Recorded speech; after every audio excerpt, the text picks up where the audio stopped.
film is set to have a scaled-back premiere in Los Angeles today after the UK premiere was cancelled. We'll delve into those controversies and debate how the film is set to do.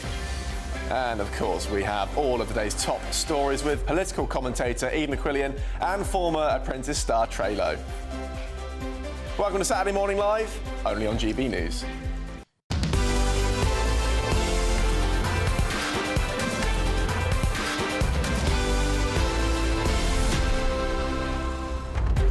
Well, I mean, we've had an interesting week, haven't we? We've both we went to Saturday Southport. Morning Live team were on tour. We were on tour. We hit the road. So I went to Bournemouth. You went to Southport. Yeah, and we're talking about peers. Yeah, we were. So you may have heard there. We're going to have a lovely piece from our very own Anna Riley.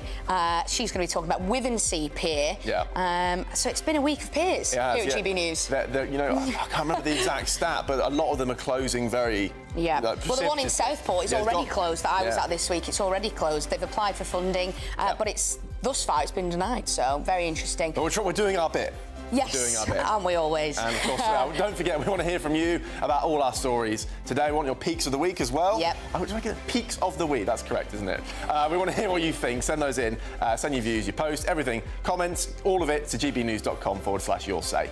But before we do anything else, the fabulous Sophia Wensler has all of your news headlines.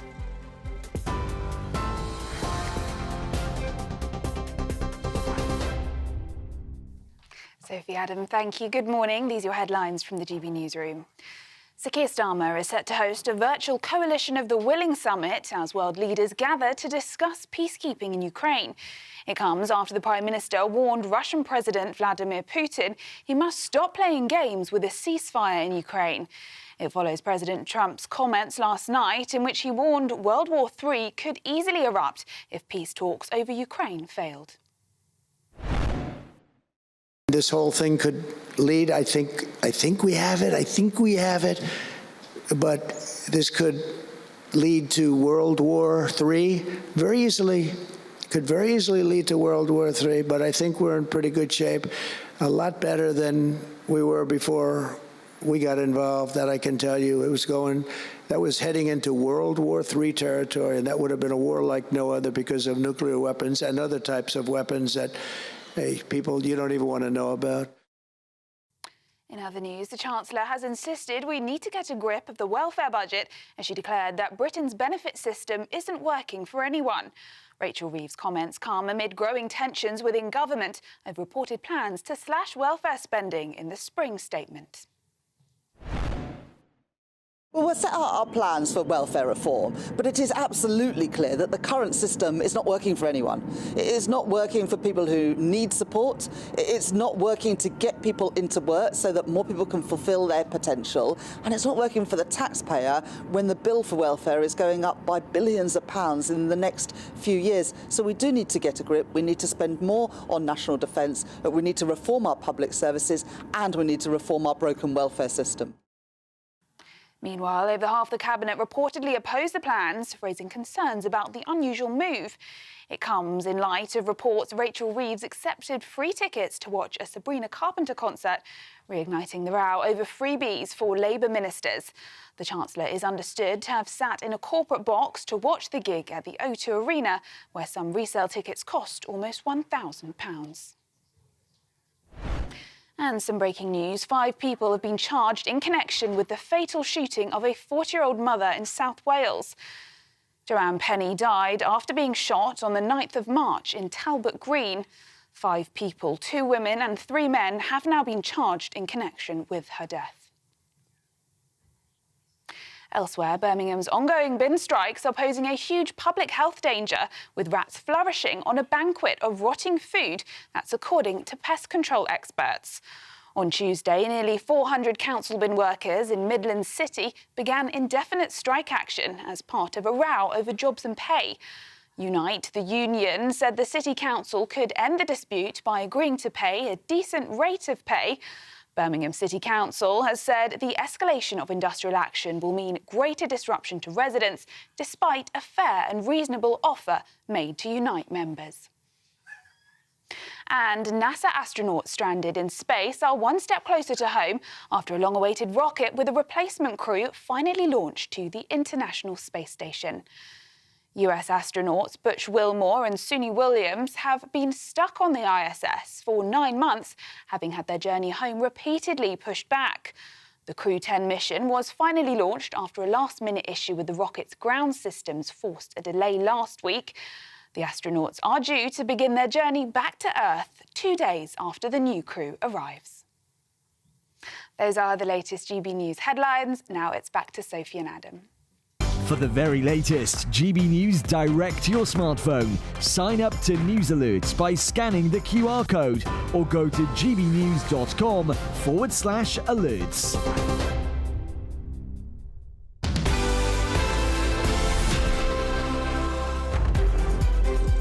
Thank you, Sophia. Now, Sir Keir Starmer says Russian President Vladimir Putin must stop playing games with a ceasefire in Ukraine. That's ahead of a virtual convention taking place later today, where world leaders will gather to discuss peacekeeping in Ukraine. So to tell us more, joining us now live from Downing Street is GB News political correspondent Catherine Forster. Catherine, exactly what is going to be happening there at Downing Street today? Morning from Downing Street for the third of these summits of world leaders that we've had in just under a month. The first one was convened by Emmanuel Macron back in Paris. I was there for GB News 2 weeks ago. The PM had another in Lancaster House here in London. Today we've got a virtual meeting, up to 25 leaders, the so-called coalition of the willing that our Prime Minister and Emmanuel Macron are pulling together. So we've got European leaders, Canada, Australia, NATO, the European Union Commission, all taking part in this meeting. And the Prime Minister clear that the ball is in Russia's court and Russia needs to move. He said that the Kremlin's complete disregard for President Trump's ceasefire proposal only served to demonstrate that Putin is not serious about peace.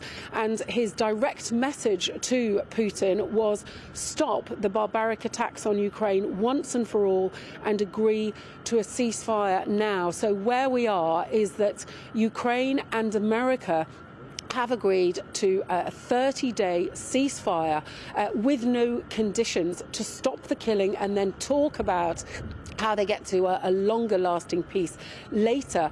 Putin, Russia are dragging their heels. They're saying, oh, well, we need to sort out all these other issues first. Prevarication that seems to be suiting Russia at the moment. Worth noting that the Prime Minister spoke to French President Macron, the Norwegian PM, yesterday afternoon. Britain is really taking a leading role in getting together what Western leaders might be willing to do once this peace agreement is reached to keep the peace in Ukraine. France and Britain have said several weeks ago that they are willing to put troops on the ground in Ukraine. We don't know which other countries are going to go as far as that. The Prime Minister is interested in hearing what anybody can do to help, and also they're going to be talking about what they can do to put the pressure on Russia in the event that Putin does not agree to a ceasefire soon. Catherine, you said it just there. If Russia and Putin don't agree to this, what happens next? What can the coalition of the willing, the US, what can we do as a collection of countries to enforce this peace, if it's even possible? Well, we can increase sanctions, of course, but that's already been going on. We can potentially seize Russian assets. We've already got tens of billions of seized Russian assets in Europe. Some of the interest from those assets has already been used to help fund Ukraine. There are discussions of literally taking that money and giving it to Ukraine. I asked the Prime Minister's spokesman in Downing Street about this yesterday. They said that it's legally very complicated complex, but they are definitely looking at that. But look, I think a lot of the pressure, frankly, is going to have to come from America and ultimately Donald Trump. We've had 3 weeks or so of Trump very publicly pressurizing Ukraine, talking very tough to Zelensky, cutting off aid, cutting off intelligence at one point too. We've seen very little American pressure on Russia at the moment. Is this the point at which that will change and America will really start to pressure Russia? Because it looks at the moment like that's what it might take. Catherine Forster, thank you so much for joining us. We'll be rejoining you later on in the programme to get all the latest. Now, to look through the top stories of today, we're delighted to be joined by political commentator Eve McQuillan and former Apprentice star Trey Lowe. We'll be getting on to those stories in just a minute, but first, shall we do our favourite segment? Shall we take a look at Peaks of the Week? You can go first this week. Well, I go first every week because yours is always so much better than mine. Well. I must live a really mundane life. No, you were excited about yours this week. Yeah, I was, because my Peak of the Week is a great new show on Netflix. Other streamers are available. But Adolescence, Stephen Graham, is absolutely brilliant. I was watching it last night. What's it about? So it's about... Sell it to us. It's 4 episodes, and each one is like one shot, so they don't cut at any point. And it's like Boiling Point, the film that he did a couple of years ago. It's fantastic. And it's about a 13-year-old boy who's accused of murder. And it goes through his trial, and you know it's just fantastic. The acting is amazing. Stephen Graham plays the dad, and honestly, Peak of the Week. Good. I'll come back next that. week when I've seen it all, and we'll have a full review. But that's fantastic. Great. What's your Peak of the Week?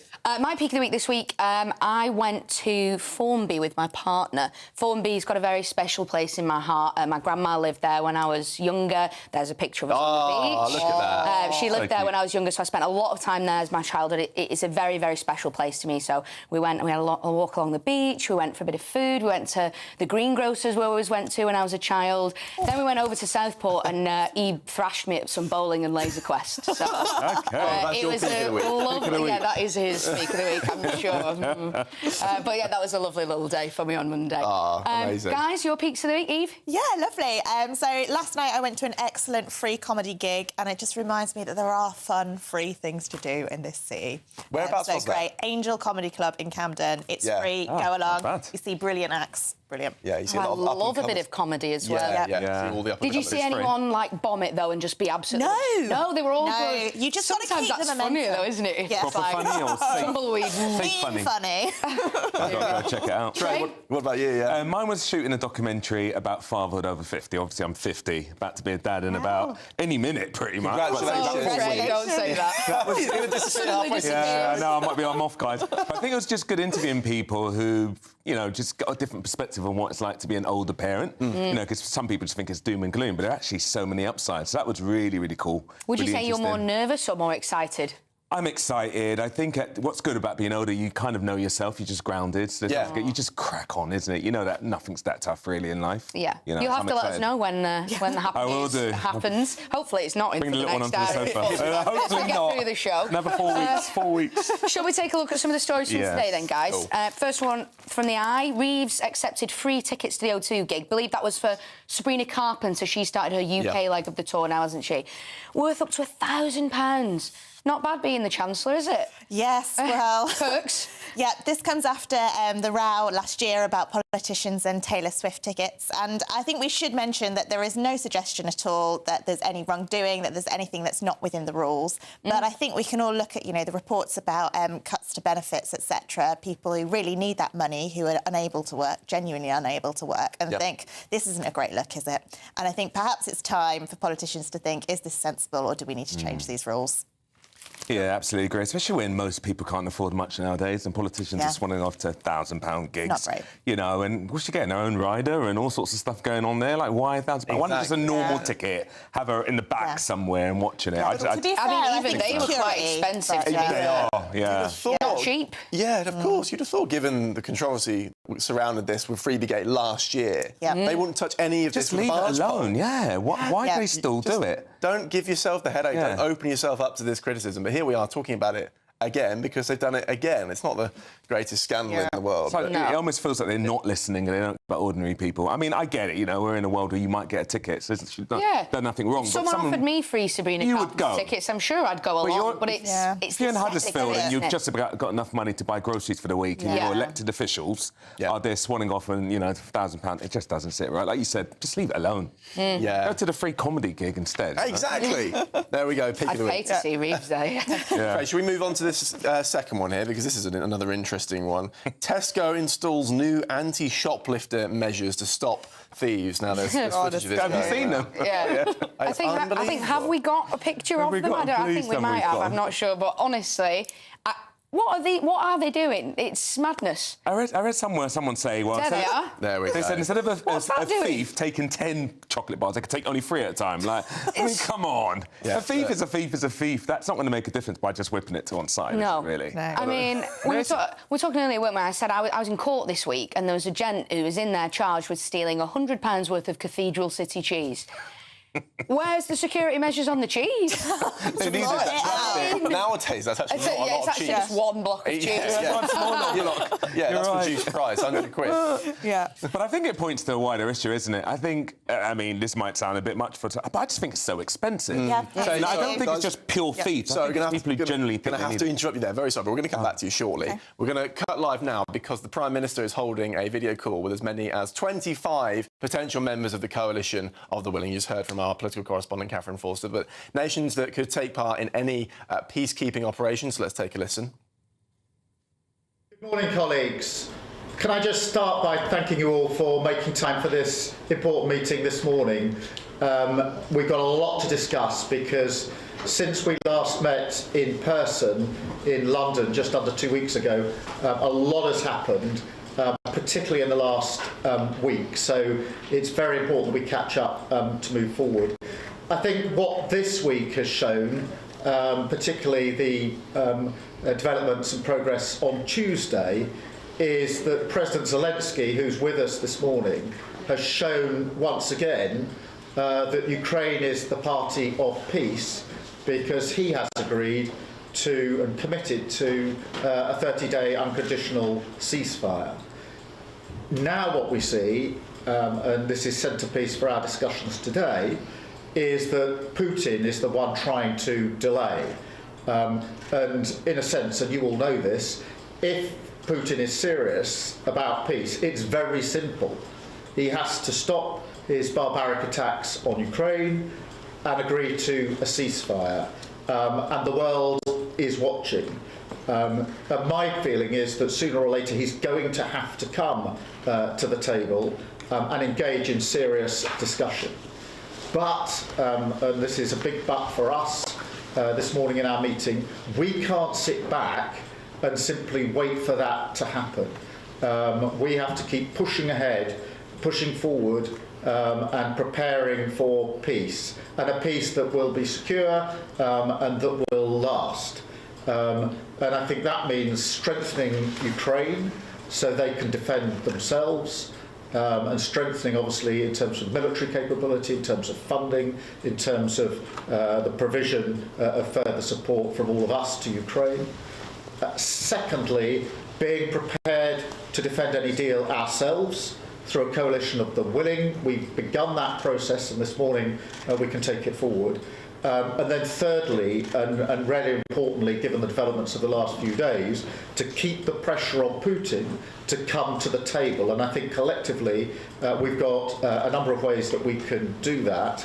And so it's those three heads really that we're going to focus on in this meeting: strengthening Ukraine, being prepared to defend any deal ourselves through a coalition of the willing, and keeping that pressure on Russia at this crucial time. So that's what the meeting is about.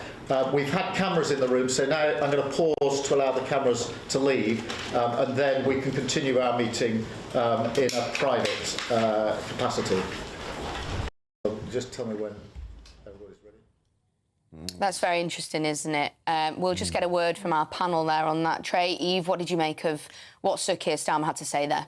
So I think we're seeing actually a show of strength from Keir Starmer, and he's impressed me. He's stepping up to the mark on Ukraine challenge. We've seen Trump exiting stage left on this issue, and Keir Starmer stepped up. I hope it doesn't come to it. I hope it doesn't come to Britain having to send troops to Ukraine. But I think by showing that that strength is there, he is forcing that negotiation with Putin. He's making, as he said, Putin come to the table, and I think it's what we need to see. Yeah, it does feel like the Prime Minister's he's grown into that role finally after he stepped up. a rocky start, and now he's finding his footing a little bit. Trey, what did you make of what we just heard from Prime Minister? I love the fact that he stepped up, he's taken leadership, but I think it's quite challenging, isn't it? Especially one of the points of putting French and British troops on the ground. I mean, if Russia's one of their main things is they don't want NATO on their doorstep, they're not going to take to NATO member on their doorstep. So it's a bit of a hard one. I don't know how he's going to bridge that gap. You know, Russia wants security guarantees, so does Ukraine. How are they going to do that? And especially if Trump's not around, there is no security measures without Trump. I mean, you saw what it was like when he took away even just the communications for 2 days. I mean, they lost curse pretty much just from 2 days of not having access to satellite feeds. So it's a hard one. But fair enough to Keir. I'd just love if he showed some of that leadership here at home as well and took some decisive actions here where we need it as well. I think that would also be good. Yeah, well, we've got the spending review in a couple of weeks. That'll have some hard political choices. But, you know... That'd be an interesting one, won't it? Well, certainly will. But, yeah, like I said, it does feel like he's finally come into his own a little bit. It is... I can't see how this works, though, without any sort of American involvement. We can all go back and forth on this, but it's like the Prime Minister said, I think, a couple of weeks ago now, that backstop, that American backstop, it really is actually quite important. Well, we've got Nelson Aspen on after the break, haven't we? It'll be very interesting to get his perspective on that. So thank you to Eve and Trey. We'll join you once again in the next hour, where we'll be talking about all of the rest of the stories in the news today. Yeah, plenty more to get through. Guys, thank you very much. As I said, we're back with you soon. Now, as we just said, we're going to go live after the break to New York to speak to journalist Nelson Aspen, get the latest on what's been yet another busy week for President Trump. But then, I feel like we say that every week. We do, Every week. It's It'll be like that for the next 4 years. Anyway, this is Saturday Morning Live on GB News, Britain's news channel.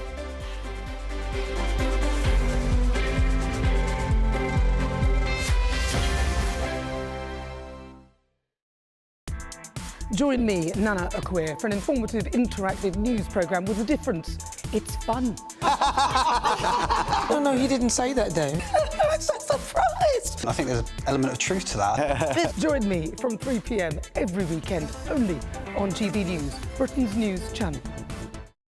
We're proud to be GB News, the People's Channel. And as you know, we always love to hear your views. Now, there's a new way of getting in touch with us at gbnews.com/yoursay. By commenting, you can be part of a live conversation and join our GB News community. You can even talk to me, Bev Turner, or any of the members of the GB News family. This is GB News, Britain's news channel. Our hope is that this will have impact to be able to drive connections for those who have been suffering from hearing loss and allow them to experience those special moments. OK, so how does the hearing aid feature actually work? It's really simple, and that is what's so beautiful about the feature. We designed it so it could be used across all age groups, all tech savviness, if you will. You simply take a hearing test right on your iPhone using the AirPods Pro 2. It creates a personalized hearing profile, which then automatically pre-programs the AirPods Pro 2 to work as a hearing assistive device. And so just with the touch of a button, you'll now be able to augment the frequencies where you may need some assistance. And what's beautiful about the hearing test is it's a clinically validated audiogram. So we compared it to what is considered gold standard in the hearing world. And the hearing aid the hearing aid feature basically simply turns on and allows you to use it not just when you're talking with one another, like with another individual, but whether you're using it across phone calls, your media, your entertainment. So it's a really simple experience. And have you noticed, because this has been rolled out around the world before it's come here to Britain, but have you seen a spike in people realising that they actually have hearing loss as a result of taking the test with this feature? I can anecdotally share with you that even just in my circle and talking to people sometimes have picked up things that they didn't expect and noticed that they had some hearing issues. What's probably been so impactful is the letters we get from customers. One of the ones that we just got last week was a grandmother who was able to hear her soft-spoken grandchild for the first time by using this. And I think that is what's so special about it. We've already heard from customers around the world who have been able to use it over the past few months, how it's made an impact in their life. GB News, the People's Channel. This is Britain's newsroom, where your voice matters. It's just astonishing. With expert analysis and honest opinion, we don't just keep you informed. We bring you unique perspectives you won't see anywhere else. Can't argue with any of that. When the news happens, it happens here. On Britain's newsroom, weekdays from 9:30 a.m. Only on GB News.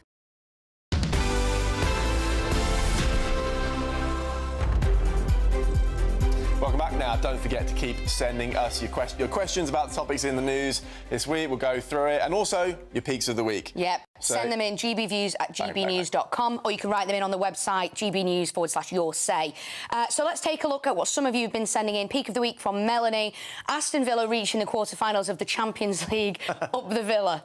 There you go. So, as a Bolton fan, that's not something I get to think about much. We're just trying to get promoted to the Championship, to be fair. We're going to be talking to Aidan about all this later on. Yes, aren't we, yeah. So we'll have a chat about that. Big day for sport. Huge day for sport, yeah. But Craig, in the meantime, he says, getting my first edition copy of the Silmarillion. There we go. Silmarillion, J.R. Tolkien. Yeah. Have you ever... I've never read... I've never read it, but I hear that it's very... dense. Yeah, I was going to say dense prose, you know. Yeah. I don't know. I've read The Lord of the Rings and I've read The Hobbit, but that's the one that's... Have you? You've got through all of it? Oh, I couldn't get through all of it. Got through all of it. I've got an English literature degree, Adam, you know, come on. I mean, I fall asleep. Anyway.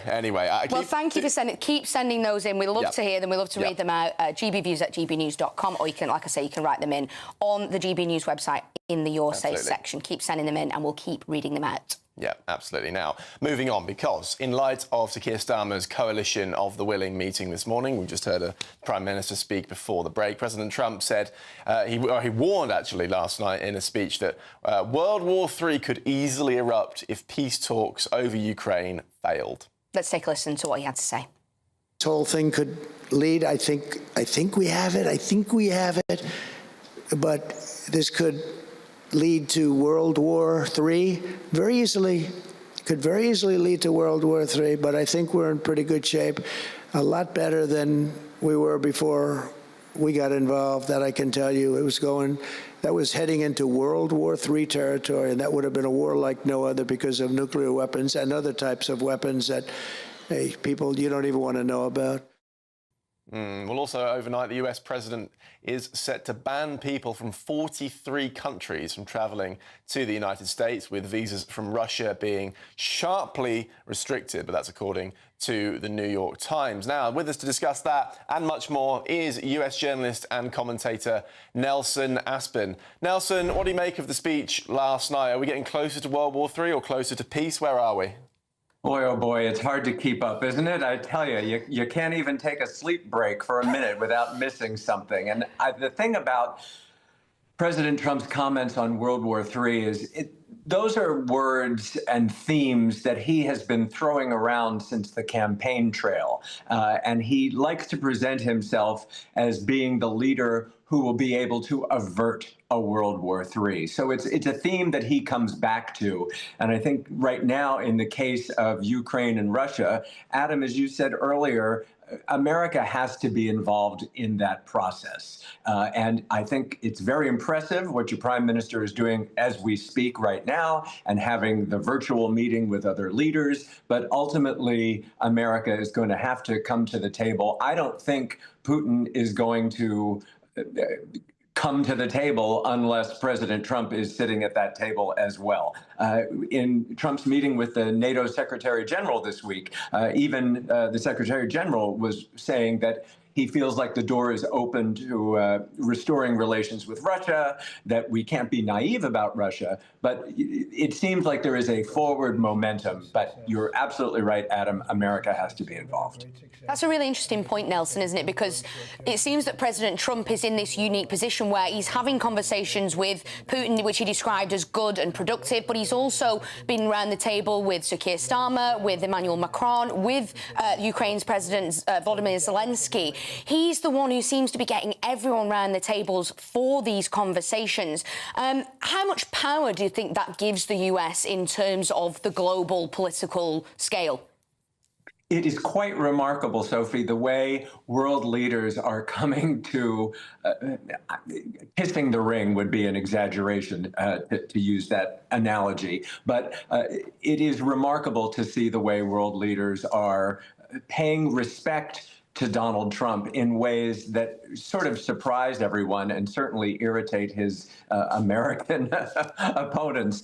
It is remarkable to see. And Trump is a guy who likes to win. There is nothing new about that. From the very beginning of his adult life and early career, he's admittedly a man who likes winning. And he uses that, even he uses the phrase about winning in all of his rhetoric.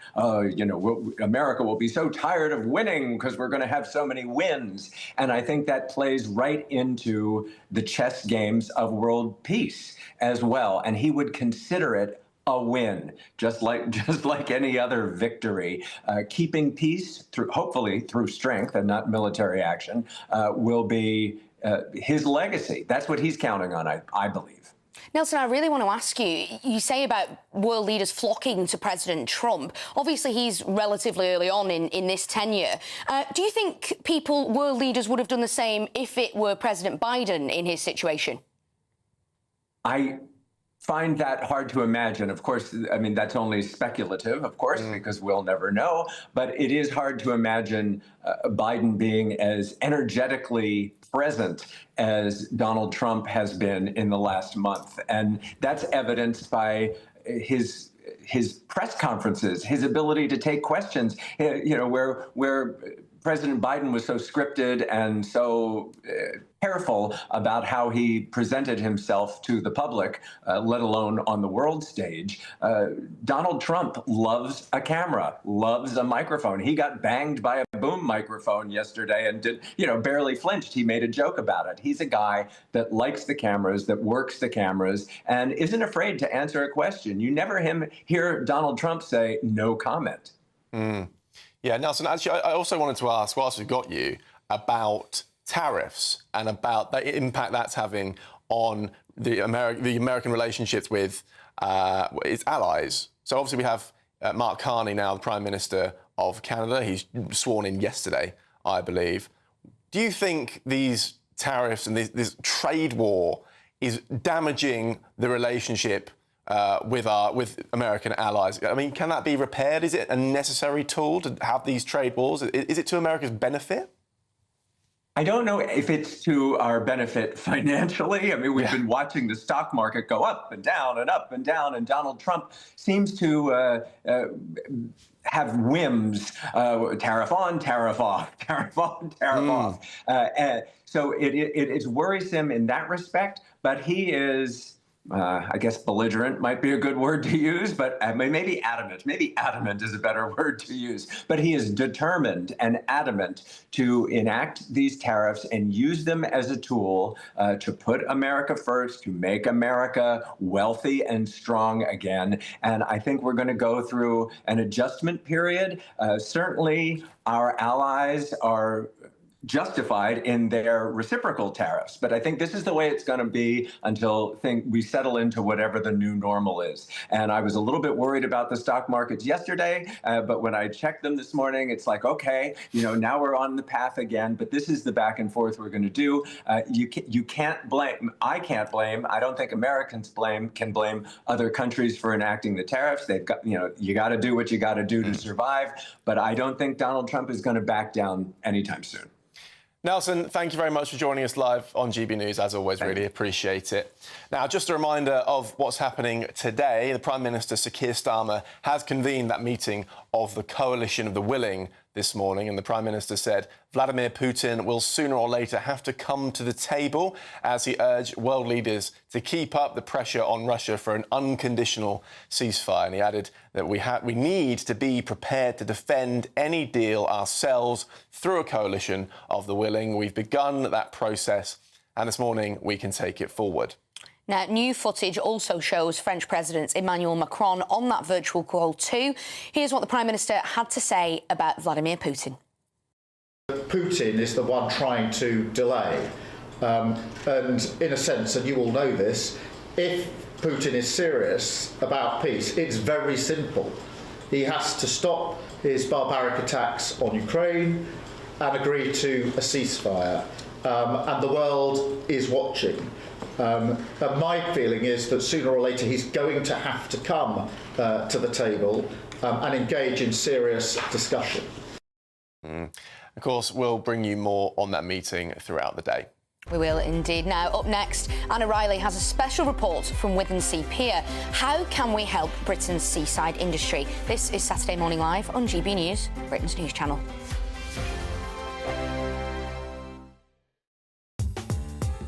I'm Christopher Hope. From pop stars to politicians, I'll interview anybody in a pub who's got a political opinion. Join me every Friday on Spotify, Apple Podcasts, YouTube or gbnews.com, or wherever you get your podcasts. This is GB News, the People's Channel. In the GB Newsroom, we bring you the news as it happens. With our team of dedicated journalists across the UK, we're ready to keep you up to date with what's happening every half an hour, every single day. Bulletins here on GB News, the People's Channel, Britain's news channel. Hello everyone, Patrick Christie's here with an exclusive opportunity just for you, our incredible GB News viewers. We're giving you the opportunity to win a VIP studio tour right here at GB News HQ. Plus, you'll also get to meet yours truly. It's easy to enter, just head to gbnews.com/community competition and follow the easy steps. Don't miss out, enter now, and I'll see you soon at GB News. Full T's and C's apply. Join me, Camilla Tominey, for a frank and honest discussion with those in power that cuts through the spin and gets to the heart of the issues shaping our nation. You haven't confirmed that you want to stand as leader, but you haven't ruled it out either. This report basically says that he's not fit to stand trial. Is he indecisive? Incompetent? I deliver the dose of reality Westminster needs. That's the Camilla Tominey Show at 9:30 every Sunday on GB News, the People's Channel, Britain's news channel. This is Britain's Newsroom, where your voice matters. It's just astonishing. With expert analysis and honest opinion, we don't just keep you informed. We bring you unique perspectives you won't see anywhere else. Can't argue with any of that. When the news happens, it happens here. On Britain's Newsroom, weekdays from 9:30 a.m. Only on GB News. Mornings don't have to be tiresome, especially if you have the right company. Wake up to news as it happens, opinion and debate, and of course, a little bit of entertainment too. Because when the kettle's on, we're on. That's Breakfast on GB News, a show worth waking up for. Every morning from 6 a.m. Only on the People's Channel, Britain's news channel. We'll spread the news, you spread the word.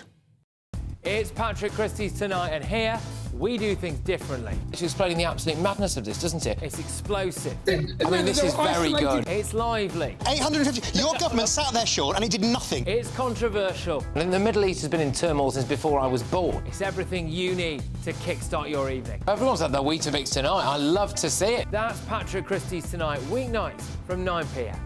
Only on GB News, the People's Channel, Britain's news channel.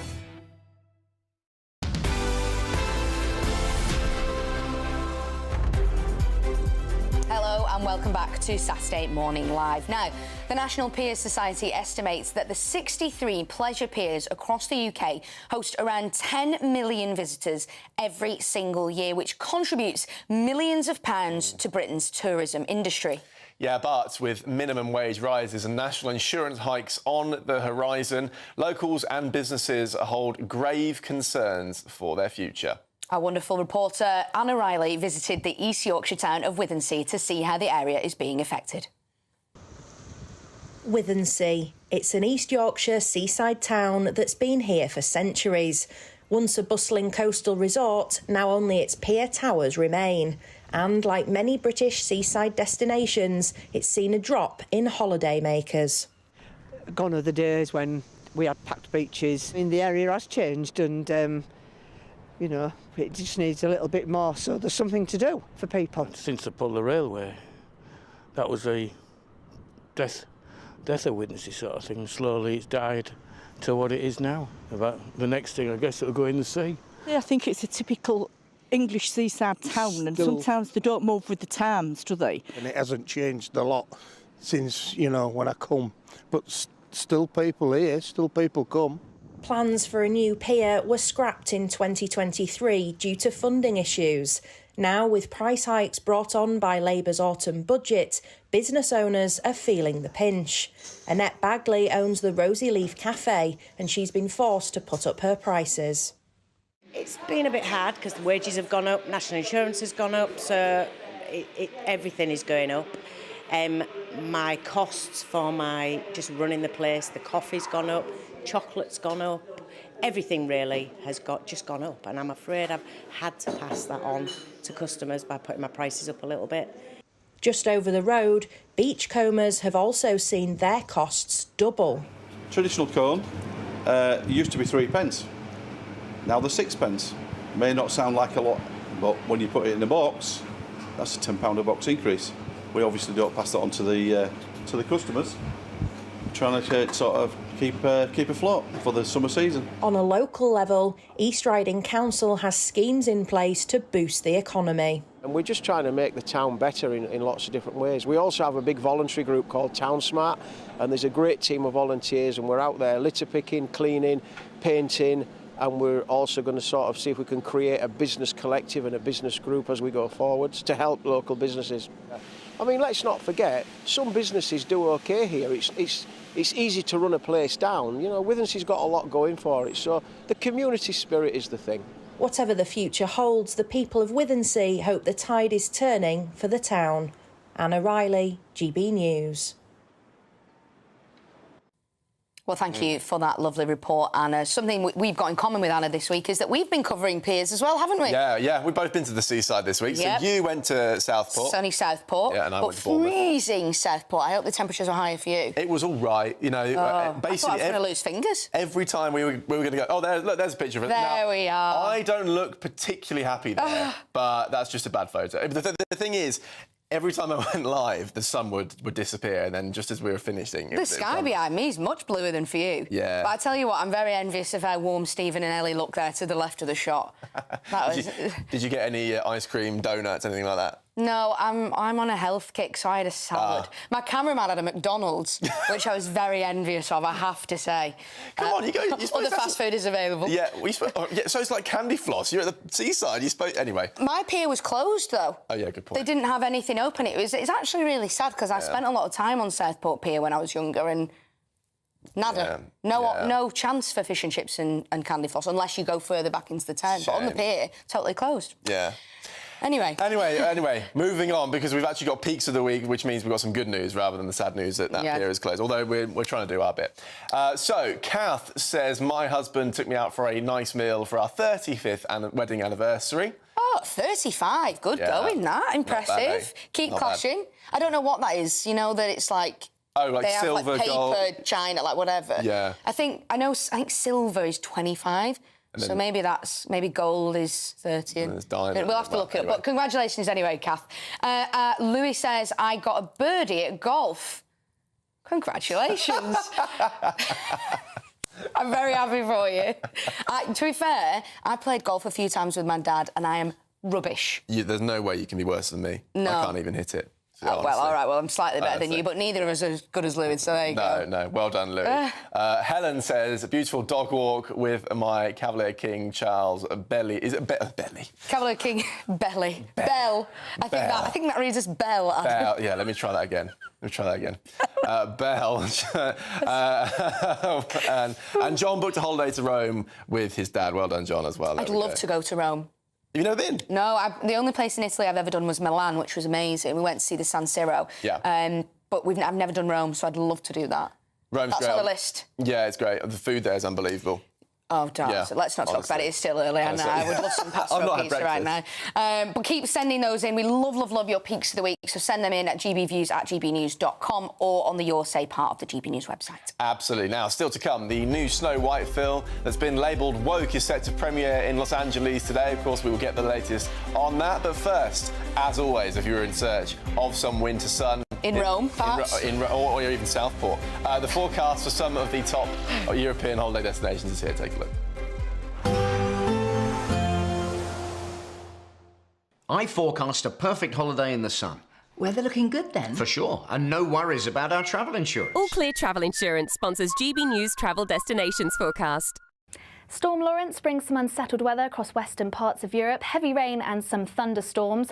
A little more settled across parts of Greece, but temperatures are going to cool off. Highs of around 20 to 21 Celsius on Sunday, but turning much cooler through the middle part of the week. As we head further west, we can see there's plenty of showers, some of these heavy bringing in some thunderstorms, and Storm Lawrence just this low out across the Azores, bringing in some heavy outbreaks of rain later on Sunday and into Monday. Largely settled through the middle part of the week, but turning cooler for Santorini. All Clear Travel Insurance sponsors GB News Travel Destinations Forecast. Hello there, good morning. Welcome to your GB News weather update from the Met Office. Most of us this weekend are going to see lots of dry and bright weather, a bit cloudy at times, and things are still on the chilly side. So a frosty start to Saturday, perhaps some mist and fog. This clearing nicely through the morning. Can't rule out a few showers, the odd one or two just clipping North Sea coast still, and also across northern parts of Scotland, a few showers here, and some sunny spells during the morning, clouding over into the afternoon, but perhaps a few more clearer spells across parts of East Anglia, Sussex and Kent by the time we reach the middle part of the afternoon. And still temperatures on the chilly side, highs around 9 to 10 Celsius, but mostly light winds, so feeling pleasant where you do see the sunshine. Then to finish off the day, we'll see a bit of a mixed bag. Still plenty of showers feeding through along northern coasts of Scotland. The odd one or two maybe a little bit wintry still, but under any clearer skies, that's where things are going to turn chilly. Similar across Northern Ireland, northern parts of England, a mix of cloud and some clearer spells, though staying largely dry. Similar elsewhere across much of England and Wales. We'll see a mix of the cloud and clear spells, but still dry once again. But under those clearer skies, that's where those temperatures are going to dip away once again. So another cold night on offer and seeing some frost too, particularly across central and southern parts of the UK. But anywhere we will see some clear skies across Northern Ireland, northern parts of England and Scotland, there's a chance we could see some frost, perhaps even some mist and fog too, where those clear skies stick around. So even if you don't see any frost by Sunday morning, it certainly is going to be another cold start. Then once again through the morning, any frost clearing away, any mist and fog too. And once again, another dry and bright day, a mix of clouds, the odd bright or sunny spells, still the odd shower feeding into northeastern parts of Scotland. But for most, it's going to be mostly dry and still fairly light winds. So that wind direction, a bit more of a northeasterly towards Sussex and Kent. So that might make things feel a little bit chilly. Otherwise, temperatures fairly similar to Saturday, highs of 9 to 10 Celsius. We're proud to be GB News, the People's Channel. And as you know, we always love to hear your views. Now, there's a new way of getting in touch with us at gbnews.com/your-say. By commenting, you can be part of a live conversation and join our GB News community. You can even talk to me, Bev Turner, or any of the members of the GB News family.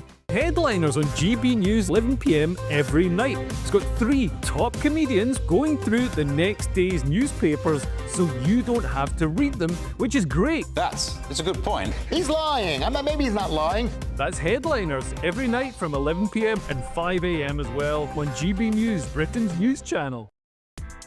Join me, Nana Okoye, for an informative, interactive news programme with a difference. It's fun. No, he didn't say that, Dave. I'm so surprised. I think there's an element of truth to that. Join me from 3 p.m. every weekend, only on GB News, Britain's news channel.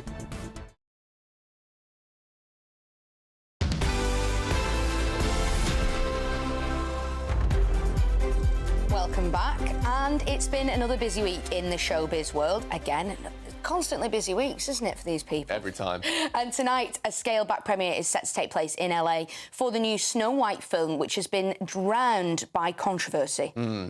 Meanwhile, BAFTA has also announced this week the 6 nominees for Memorable TV Moment of the Year, including the Gavin and Stacey finale and Chris McCausland. Is that how you pronounce it? Chris McCausland. Chris McCausland. I'm having a bit of trouble reading today, aren't I? I'm not sure what's going on. Chris McCausland's stint on Strictly Come Dancing. With us now to discuss all that is TV and showbiz editor of the Daily Star, Ed Gleave. Ed, good morning, how are we? Very good, thank you. Where should we start then?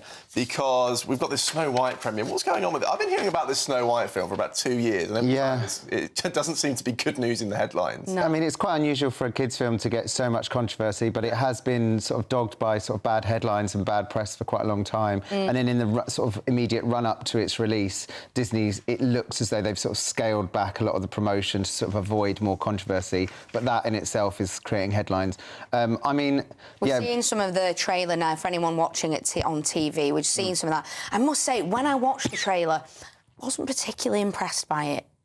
Well, I mean, some of the Disney live actions have been brilliant and some of them have been less good. I mean, I sort of think any press is good press. I mean, more people are aware that the film's coming out now than would have been if we hadn't had all this bad press. And I suspect that, I mean, people who are going to go are people taking their kids. And the kids aren't bothered about what one of the actresses has said or whether the dwarves are real or CGI. Like, I think it'll probably do very well. I think it depends whether it's any good, really. I think that's the most important thing. I think the negative sort of press and controversy around it probably isn't going to have a massive factor in the takings. Yeah. What does scaled back mean in terms of the premiere? What does that actually, how will that look? So a lot of films will have a big premiere in Leicester Square. That's a sort of like, I guess in Europe, the sort of HQ for premieres, and you get a lot of, you know, the world will jet in to cover that. Whereas this has had a sort of quite a small scale premiere in northern Spain in a castle. So it kind of looked quite grand, but it was on a very small scale. So, and there haven't been as many interviews and things like that with the cast, I think, because of everything that's happening. So it has been scaled back a bit. But I mean, like, we're talking about it now, so it's working. Yeah. Whatever they are doing. Bit of free advertising, you're welcome to. Yeah, exactly, yeah. Shall we move on to the BAFTAs with the moment of the year? I can't pick. So, to give some examples, one from Bridgerton, the carriage scene, the Gavin and Stacey finale, I think that will be a lot of people's. That was very emotional. But Strictly's Chris McCausland, the performance of You'll Never Walk Alone, obviously he's a Liverpool fan, that was very emotional. But I think mine would be in The Traitors, and it was when Diane said, "Of course Paul isn't my son, but Ross is." And I thought that was such brilliant TV. I loved that. What do you make? If you had to pick one, Ed, what would you go for there? I think, I mean, they're all quite different. I mean, obviously Strictly is such a big show, and that was a really emotive performance because it was all about how she was supporting him through the series and everything like that. Gavin and Stacey, the moment that they're referencing is when Smithy wasn't sure whether to go through with the wedding, and everyone gave their opinion, but it was Mick's opinion that really mattered to him. He was almost like a dad to him, and when Mick stood up to say, "I don't think this wedding should go ahead," that was the moment that we all went, you know. And there was so much anticipation for that as well. Christmas Day, exactly. There was a lot of build up. Oh, it was TV event of the year for sure, and it got 20 million viewers. So I think that will probably win just because it was such a big show. But it was also beautiful writing.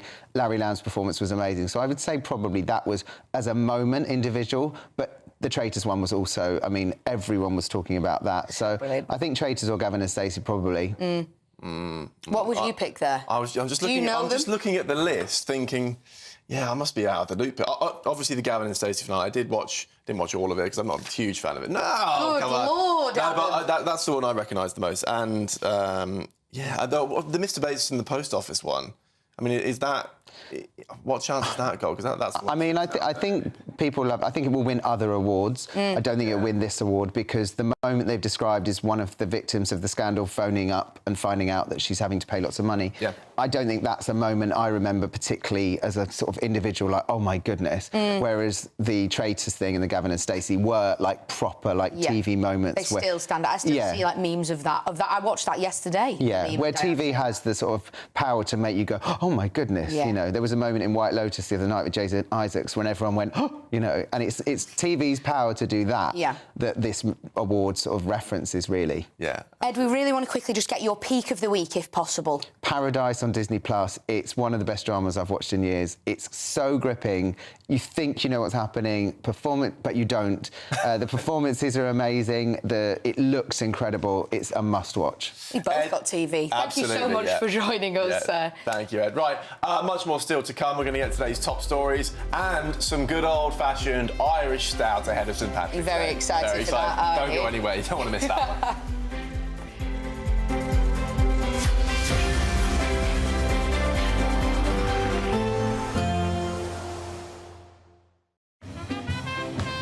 There will be a light breeze in the morning, leading to a warm front. Boxed heat pumps, sponsors of weather on GB News. Hello there, welcome to your GB News weather forecast from the Met Office. Well, for the rest of this weekend, most of us, it should be fairly dry, a mixture of cloud and sunshine out there, but under the cloud, it is still going to be feeling fairly chilly. So we've got this area of high pressure really firmly in charge across the UK, but this weather front across Scotland will be an area of cloud and some patchy rain. But away from that zone, really, it's a fairly quiet day. You could just see a few showers just coming in from the North Sea, with perhaps the best of the sunshine down towards East Anglia and the southeastern corner of England. So in the sunshine, we will see highs reaching into double figures, so not feeling too bad, but if you're stuck under that cloud, I think temperatures will probably fairly struggle up to 8 or 9 degrees. So into this evening, zooming in across parts of Scotland, we've still got this area of cloud and some outbreaks of rain as we see at Saturday afternoon. For southern Scotland though, some late sunshine here, maybe also some brighter spells developing for Northern Ireland and Northern England.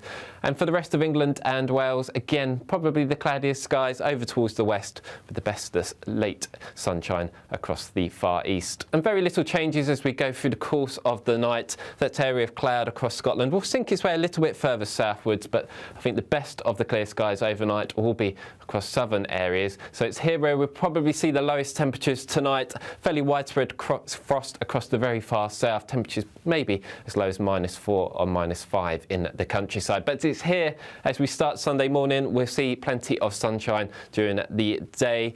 It may well cloud up a little bit as the day goes on, but I think throughout the course of the afternoon, that's where we'll see the best of the sunshine. Also a little bit brighter for Scotland compared to today. But again, we could just see a few spots in the wind here and there, thanks to the thicker cloud. Temperatures tomorrow, very similar to today. A nice bright morning will generate a lovely warm day, right through to the evening. Boxed Solar, sponsors of weather on GB News.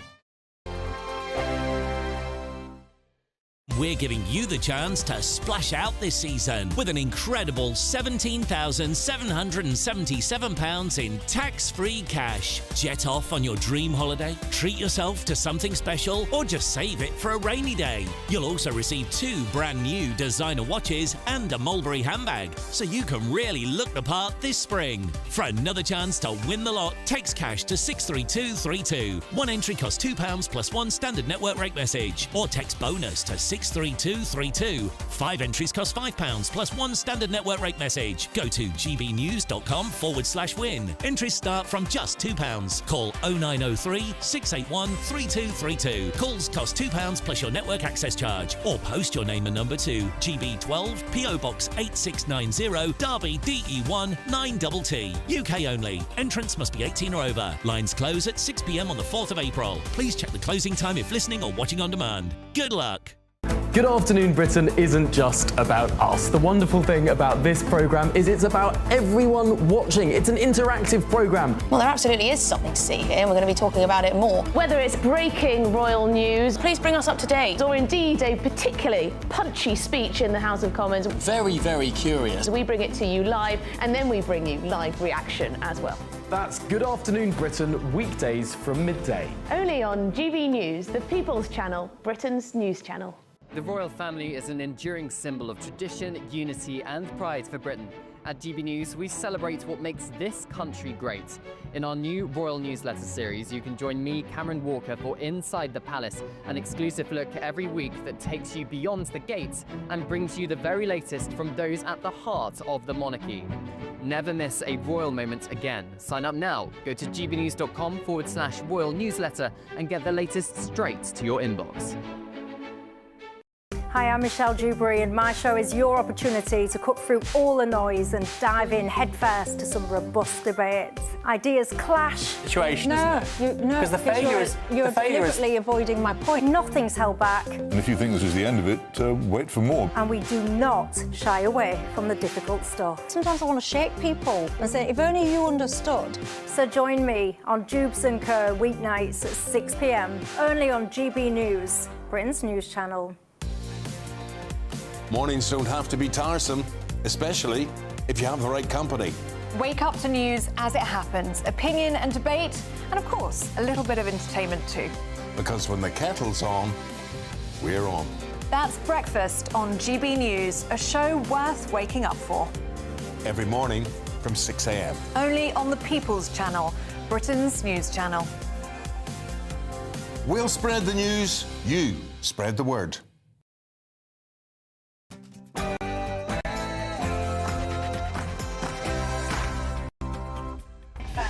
Very good morning, I'm Adam Cherry. This is Sophie Reaper, and this is Saturday Morning Live. It's great to be with you. Still lots to come on the programme, so let's take a look. The Prime Minister has convened a virtual meeting of world leaders this morning, saying that sooner or later, Vladimir Putin will have to come to the table. Our political correspondent, Catherine Forster, is in Downing Street with the latest. Yes, the third of these summits in under a month. The Prime Minister pulling together this coalition of the willing. You've already heard from Zelensky, from President Macron and Mark Rutte, the NATO Secretary-General. I'll bring you more details shortly. Now, you might be in the mood to start planning your summer getaway, but have you considered a staycation? We'll be celebrating English Tourism Week by looking at the most underrated holiday hotspots right here at home. And it's been a busy week in sport as the Six Nations is set to come to a close and the Carabao Cup final takes place tomorrow. Aidan McGee will join us with the latest. And St Patrick's Day is on Monday. We'll be getting into the spirit early with Stout expert Peter Brown, who will tell us why the drink is rising in popularity. It's because of you, Adam Cherry. Yeah, I'm helping with that stat. We have all of the day's top political stories, political commentator Eve McQuillian and former Apprentice star Trey Lowe. There they are. Welcome to Saturday Morning Live, only on GB News.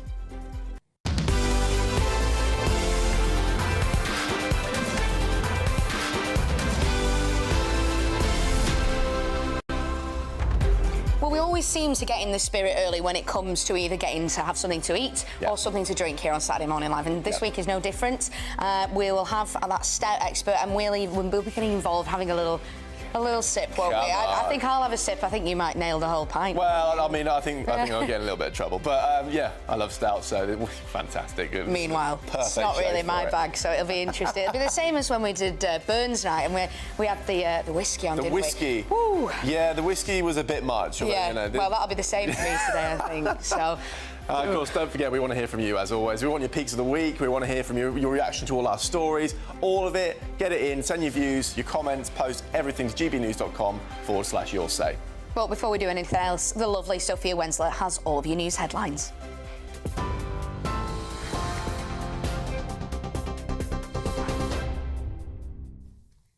Adam, thank you. Good morning. These are your headlines from the GB Newsroom. Keir Starmer has said Vladimir Putin will have to come to the table sooner or later as the Prime Minister hosts a virtual coalition of the willing summit for world leaders to discuss peacekeeping in Ukraine. Putin is the one trying to delay. And in a sense, and you all know this, if Putin is serious about peace, it's very simple. He has to stop his barbaric attacks on Ukraine and agree to a ceasefire. And the world is watching. And my feeling is that sooner or later he's going to have to come to the table and engage in serious discussion. It comes after the Prime Minister warned Russian President Vladimir Putin he must stop playing games with a ceasefire in Ukraine. It follows President Trump's comments last night in which he warned World War III could easily erupt if peace talks failed. This whole thing could lead, I think we have it, but this could lead to World War III very easily, could very easily lead to World War III, but I think we're in pretty good shape, a lot better than we were before we got involved, that I can tell you.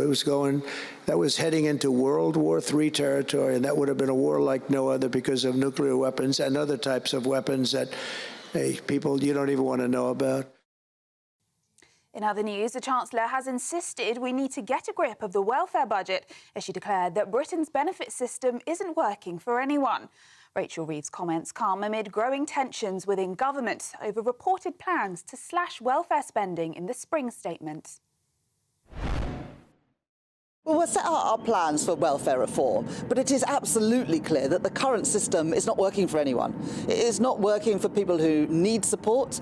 It's not working to get people into work so that more people can fulfil their potential. And it's not working for the taxpayer when the bill for welfare is going up by billions of pounds in the next few years. So we do need to get a grip. We need to spend more on national defence. We need to reform our public services, and we need to reform our broken welfare system.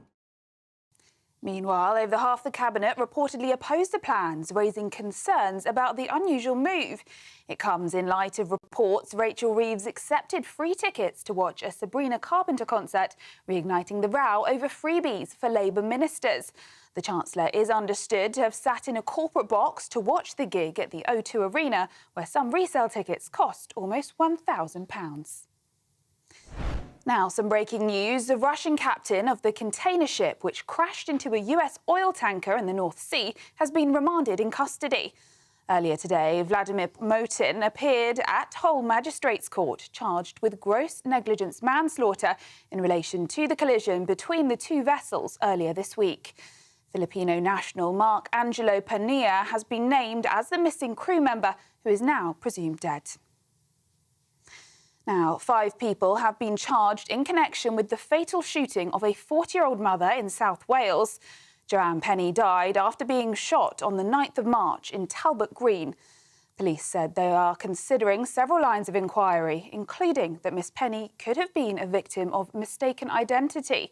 5 people, 2 women and 3 men, have now been charged in connection with her death.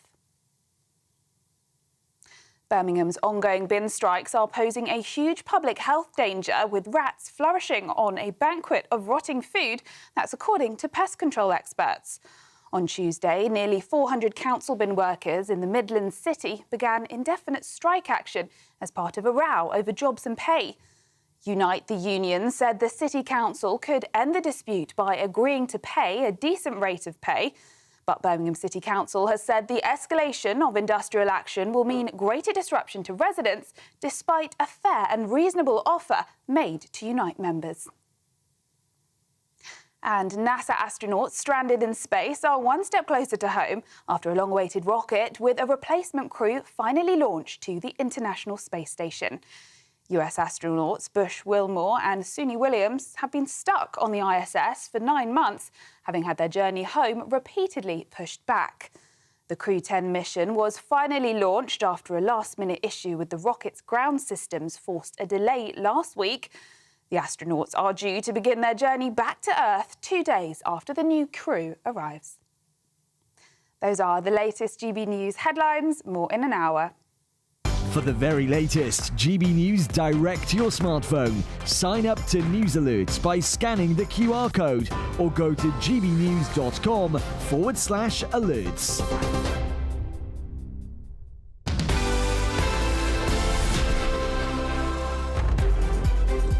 Thank you very much for that, Sophia. Now, we're going to keep you there for 1 second, Sophia, because we want to ask you your peak of the week. What is it this week?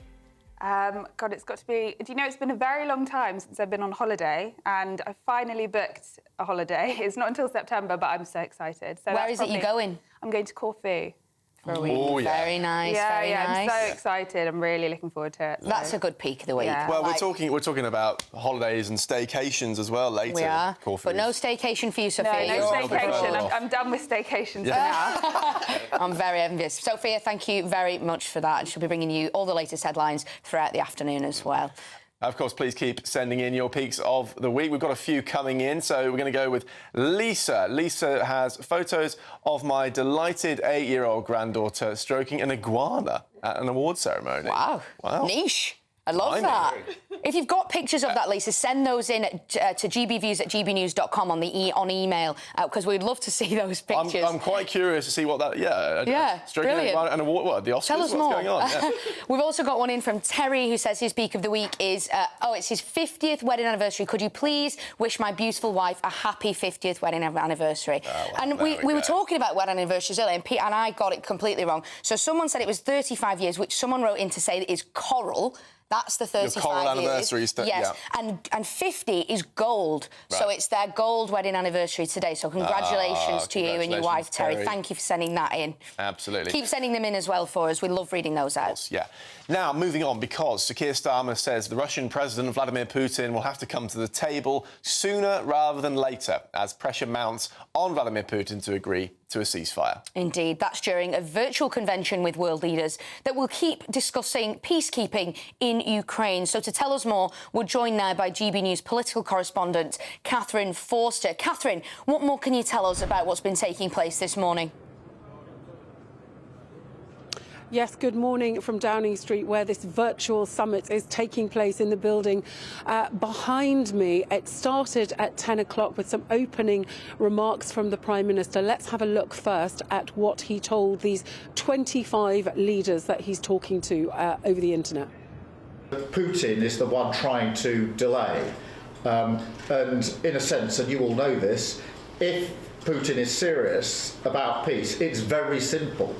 He has to stop his barbaric attacks on Ukraine and agree to a ceasefire.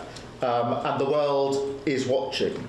And my feeling is that sooner or later he's going to have to come to the table and engage in serious discussion. Yes, so a simple message from the Prime Minister to Putin. We've seen Putin toying basically with the idea of a ceasefire over the last few days, but inserting all sorts of conditions. Western leaders are united to say to him, stop, just let's get the ceasefire, let's work out the details of how we got to a long-lasting peace later. So in this virtual summit, we've got leaders from across Europe, also Canada, Australia, the NATO chief, Mark Rutte, a European Commission, to this coalition of the willing, and they've got three aims today. Basically, the Prime Minister has said, first of all, on strengthening Ukraine as much as possible, putting it in the best position they can for peace talks. Second of all, being prepared to defend any deal through a coalition of the willing. Now, we know that starting just under a month ago, following the Munich Security Conference, our Prime Minister, Sir Keir Starmer, and French President Macron were very quick to come out to say that those countries were prepared to put boots on the ground in Ukraine in some sort of peacekeeping force. They want to find out who else is going to help them with that and what other aid other countries can supply. And then finally, keeping the pressure on Russia at this crucial time. The West is united in wanting Russia to say, OK, we'll have a ceasefire and then we will take the steps towards working out how we get to a peace deal. At the moment, Russia doesn't seem too keen to play ball. Catherine, thank you very much for joining us. Of course, we'll be checking in with you throughout the programme later today. Now, to look through the top stories of the day, we're joined by political commentator Eve McQuillian and former Apprentice star Trey Lowe. Welcome back, guys. So, should we jump into this? Because straight in this. Yeah, let's go. Let's go with this one in The Guardian. The customer isn't always right. North Wales chef loses appetite for difficult diners. We're abandoning the age-old customer is always right maxim because too many diners try to get freebies through threats, make malicious complaints and use underhanded tricks. What do you reckon? Whose side are you on? Underhanded tricks is... Yeah, skullduggery. Tricks? What are people doing? Pay for your meal. I love this story. When I was younger, I worked in restaurants for years, and let me tell you, the customer is almost never right. Oh, controversial. Absolutely not. Absolutely not. So you're on the chef's side. On the chef's side. I think when people go into a restaurant, they get this weird sense of entitlement where they can talk down to the people who work in there, where they can talk down to people because they work in a restaurant, and they need to grow up a bit and be a bit nicer. Stop it. I think so. With the chef, absolutely. I think this story is hilarious. Good for him. It's good for the soul, I think, to work in hospitality at some point early in your career, or you know, and because you learn so much. It's really, I think it's a really important skill, actually. Honestly. I am on the same side. I think I'm on the chef's side. I mean, obviously, there are a lot of good, great customers out there, but I think now, especially now with online reviews and stuff, people do weaponise it, isn't it? Yeah. People on there complaining about all sorts. And, you know, the story where he wants to, you know, count how many prawns they have so he can dispute the fact that service was so poor. I think it is. I think it is right. I think people are sort of taking advantage a little bit, isn't it? You know, threatening and saying, I'll give a bad review unless you give me this free steak That's chops. wild. I would. You know? Where do you stand on preference, though? So, say, for example, if you ordered a steak and you ordered it medium and it comes and it's still mooing, would you then... Are you happy to then kind of say... You know, not talking down to the chef, perhaps, but kind of say, you know, this isn't how I particularly would like it. Fine. But don't try and leverage that into getting a freebie. Don't say, hey, I need a free bottle of Prosecco, otherwise I'm going to write online. Like, come on. I really can't stand when people are horrible to waiters and stuff, because their job's really hard. They don't earn much, you know. I always had a policy when I was dating, if someone was rude to staff, I would never see them again. Absolute red flag. Says a lot about character. Exactly, it says a lot about someone. But it doesn't mean you just take bad service, and the way you do it is you vote with your feet. You just don't come back again. The establishment probably won't be around long. Or just don't tip that much. Yeah. You can be polite. There are other ways to show that, it wasn't that great, but not weaponising it and saying, I'm going to... That's crazy. Anyone that's saying, if you don't give me a free meal, I'm going to write you a bad review. I hate that. And of course, that's a new phenomenon. Yeah, it's a new phenomenon. There's no way you could do that, of course, 20 years ago? No, exactly. So people have realised... And unfortunately, people do listen to it. I will look at reviews. If I see too many bad ones, I won't go. I could be missing out on some gems because of that. Well, my dad always says, don't ever read 1-star reviews or 5-star reviews, because they're like... It's people who are like, either... What's 1 star, really? If it's a 1 star, it should be getting shut down. And 5 stars is like people who are just waxing lyrical. That's good advice. The 2, 3 and 4 stars is where you really get the information you need. And also, he won't read a review if it's got bad grammar. Oh, wow. He's a bit That's like a very smart man. I'm going to take on board. There you go. Shall we move on to The Mirror? The chart king, King Charles, reigns supreme in the pop charts after his Apple Music show reaches #1 in the UK music podcast chart. DJ King Charles. Did you listen to it? What did you reckon? I haven't listened yet. I was shocked, actually, because he's got your typical, he's got people like Kylie and people like that. But I think he had Davido on there, and I'm thinking, is that actually authentic, or someone told him to add him that? You know, he's got Beyonce in there. He's got some really cool tunes. You know, I was not expecting that. He seems cooler than I thought. But I don't know. I personally, I love the monarchy. We were speaking about this earlier. Talking about it, we've got different views. I generally do love the monarchy, and I particularly love King Charles. I think he's trying to do his best. But I wonder how much this is a bit of PR. I was going to say, throwing is a couple of it young, PR? cool artists to make himself look good. Whereas really what he does love is the Supremes, etc. And there's nothing wrong with those artists, by the way. Obama did something similar. At the end of every year, he kind of puts something out with his favourite tracks of the year. And I always think they're pretty cool. Yeah, and you just wonder how authentic it is. It's not like the Beethoven I might expect, you know. What do you make of it? Well, so I think there is absolutely no way King Charles is sashaying around the palace to Crazy in Love. He is not doing that dance from that video, is he?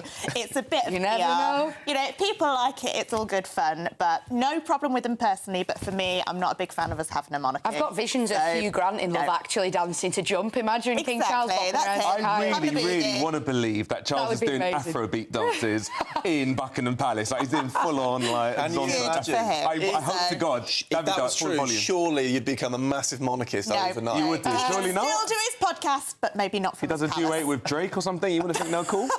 That would be a collaborated playlist between the two. That would be brilliant. Should we get a quick word on this final story? End to £100 cap on contactless on cards. Now, it's obviously there's not a cap already on Apple Pay if you're using it on your phone or on Android, but on cards there is the limit. What do you make of that? Is it safe to do that? Is it risky? What do you make of it? Bad idea, in my view, because it's so easy to just tip tap tap and then you're spending irresponsibly. I think it's really iffy. I think the story is that we're going to get more economic growth through encouraging people to spend irresponsibly, and that's not really in our long-term good interests. I've had my card nicked, and they've gone tap tap tap, easy if it's down the street. A few shops and you grab down. It says in that article, banks will repay you, but it is a battle to get that money back, so I'm not sure. And then, is it coming off that shopkeeper who hasn't done anything wrong, but is having to fund... Of course, Trey, very quickly, we'll let you have a quick word on this. Definitely bad idea. I mean, personal debt is going through the roof, isn't it? It's just going to make it worse. And I think, it's not the shopkeepers, it's actually the institutions that then refund you. They're going to be refunding lots of money of lots of people taking people's cards and going off and buying cars of it or going on holidays and God knows what. It does seem like a bit of a not a good idea. But at least with the Apple Pay and Android, there's biometric security, so face whatever. So with this, bang, bang, bang, as soon as your card so easy. It just encourages people to spend money they don't have. Exactly. Right. Eve, Trey, thank you very much for coming on. Really appreciate it, guys. Now, Have you sprung into action yet with our spring getaways? Your chance to win a fabulous designer handbag, 2 highly sought-after designer watches and a whopping £17,777 in tax-free cash. Spend it on anything you like. It's an amazing prize package. Could all be yours. Here are all the details. Spring has sprung with a great British giveaway, and we're giving you the chance to splash out this season with an incredible £17,777 in tax-free cash. Jet off on your dream holiday, treat yourself to something special, or just save it for a rainy day. You'll also receive 2 brand new designer watches and a Mulberry handbag, so you can really look the part this spring. For another chance to win the lot, text cash to 63232.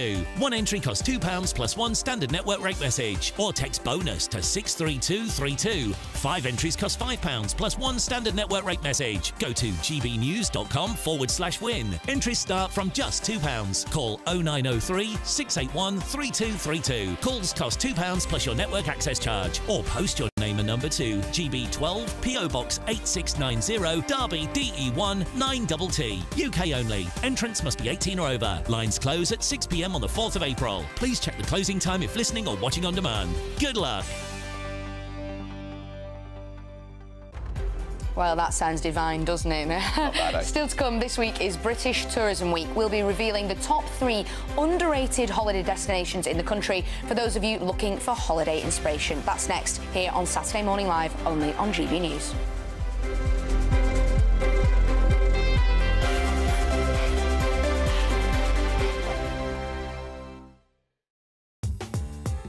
I'm Christopher Hope. From pop stars to politicians, I'll interview anybody in a pub who's got a political opinion. Join me every Friday on Spotify, Apple Podcasts, YouTube or gbnews.com, or wherever you get your podcasts. This is GB News, the People's Channel. GB News Breakfast, every day from 6 a.m. Now, parents across the country who have suffered a miscarriage will now be granted the right to bereavement leave. It's hard to believe that wasn't part of the law before. Well, it's now part of Labour's reforms on workers' rights. Well, the change will benefit those who lose a pregnancy before 24 weeks. Well, it's a victory for Keely Langthorne. She's the woman who's led the campaign for the law to be changed. And finally, it has. And Keely is with us now. She's the founder of George's Law and a partner, she's a lawyer as well, at RWK Goodman. And she herself has suffered 3 miscarriages. Keely joins us now. And Keely, it is so good to see you. Victory at last. Victory at last. We've come a long way, Haley. Yeah. And we've spoken over the years so many times, haven't we? You've been campaigning for years for this under George's Law. Yeah. And it happened on George's birthday this week. It did so, yeah. It all started back in 22, shortly after I lost George. Obviously met you shortly after, started the campaign, and yeah, Monday evening will go down in history, George's 3rd birthday, being told that, yeah, it's going to finally be law. So what will happen now? How much leave will women be able to have? So now it will, Stephen, mirror that if you lose a baby after 24 weeks. So in this current stance, the law says if you lose a baby over 24 weeks, you get 2 weeks paid leave. So the same will now apply if you lose a baby under 24 weeks, so from 0 to 24. It is unbelievable that the way that the law stood was that you could potentially have lost a baby at, let's say, 8 p.m, and you would be expected to be in the office at 9 a.m. the next morning. Yeah, and if you think I had a 12-hour labour with George, I bathed him, I left him at the mortuary, but the law says that I should be, as a lawyer, back in work time recording the next day. GB News, the People's Channel. Headliners on GB News 11 p.m. every night. It's got 3 top comedians going through the next day's newspapers so you don't have to read them, which is great. That's a good point. He's lying. Maybe he's not lying. That's Headliners every night from 11 p.m. and 5 a.m. as well on GB News, Britain's news channel. We're proud to be GB News, the People's Channel. And as you know, we always love to hear your views. Now, there's a new way of getting in touch with us at gbnews.com/yoursay. By commenting, you can be part of a live conversation and join our GB News community. You can even talk to me, Bev Turner, or any of the members of the GB News family.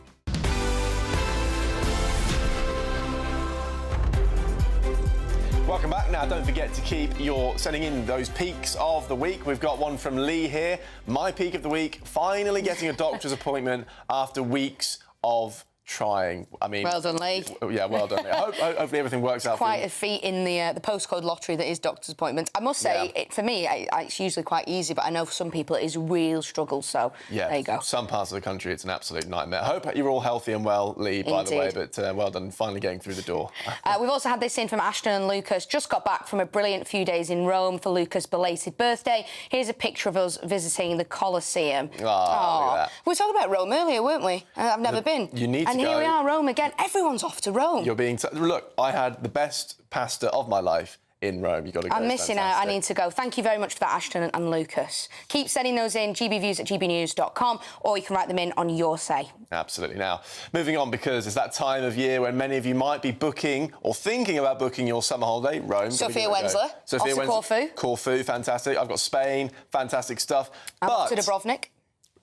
Right, anyway, you might have even considered a staycation, because new research by Parkdean this week revealed that the most popular English holiday destinations are typical Cornwall and the Lake District, of course, but... On the flip side, the least popular spots turned out to be Essex, Kent and Sussex, and this one breaks my heart a little bit, Lancashire. Why do people have an issue with Lancashire?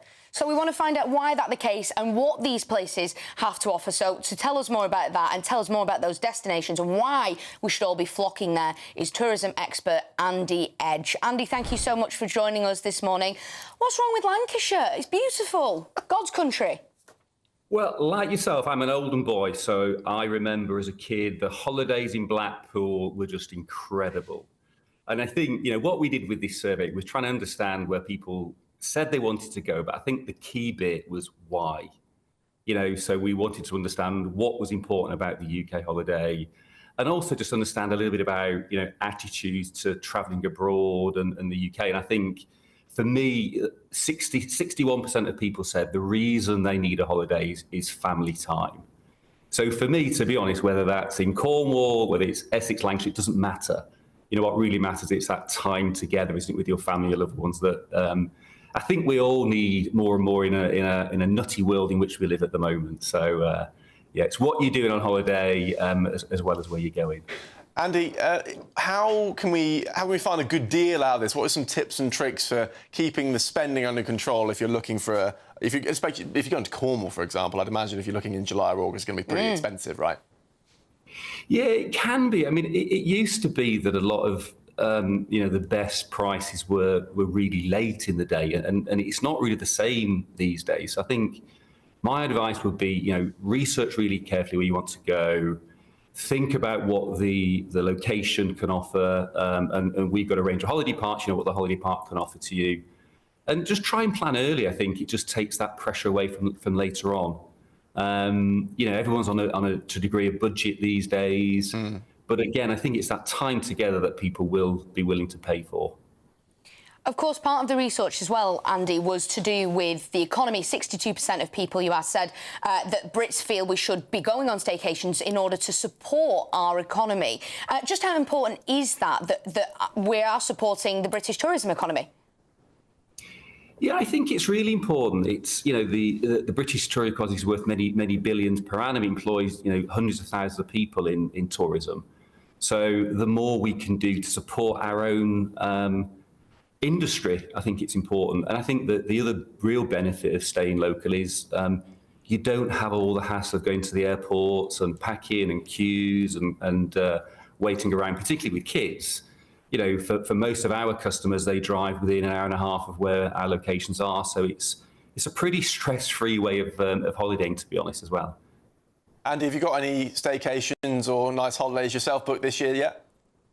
I have. I'm off to one of our locations in Folborough in the Lake District for the Easter week, actually.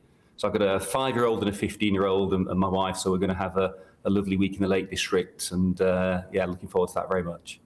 Me and you both, Andy. I'm actually off to the Lake District next weekend, which will be very lovely. And obviously it's on my doorstep as a Northwesterner.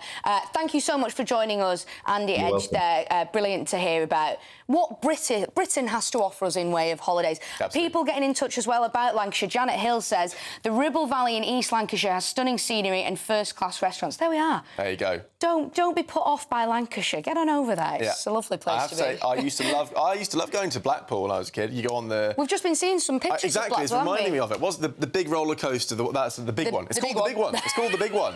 Yeah, it is. Love there you go. Yeah, nice that's a news peak to of the remember. week. Anyway, there you go. There we go. Moving on, because as Christians across the world observe Lent, we're bringing you daily reflections from ministers around the United Kingdom. Here's today's message. The GB News Daily Reflection. Marcus here from St Michael's Church in New Haven. A man found treasure hidden in a field, and in his joy went and sold all of his possessions to buy that field. Jesus told this story to illustrate that there is a treasure of greater value that will make you better off than anything else in this world. When you find it, everything else in comparison becomes worthless, so much so that giving things up for this treasure isn't a loss, but a gain. The ultimate treasure, that ultimate treasure is Jesus Christ. Christians who have given up their lives to follow Jesus are encouraged during Lent to grow in their cherishing of Christ by practicing certain spiritual disciplines.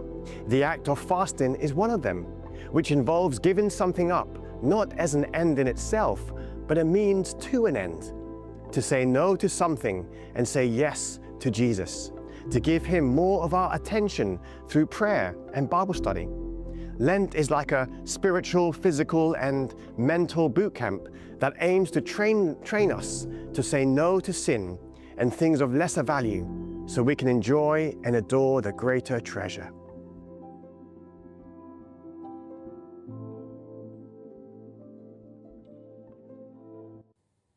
Well, lots more to come on the show today, but first, let's hear the news headlines with Sophia Wensler.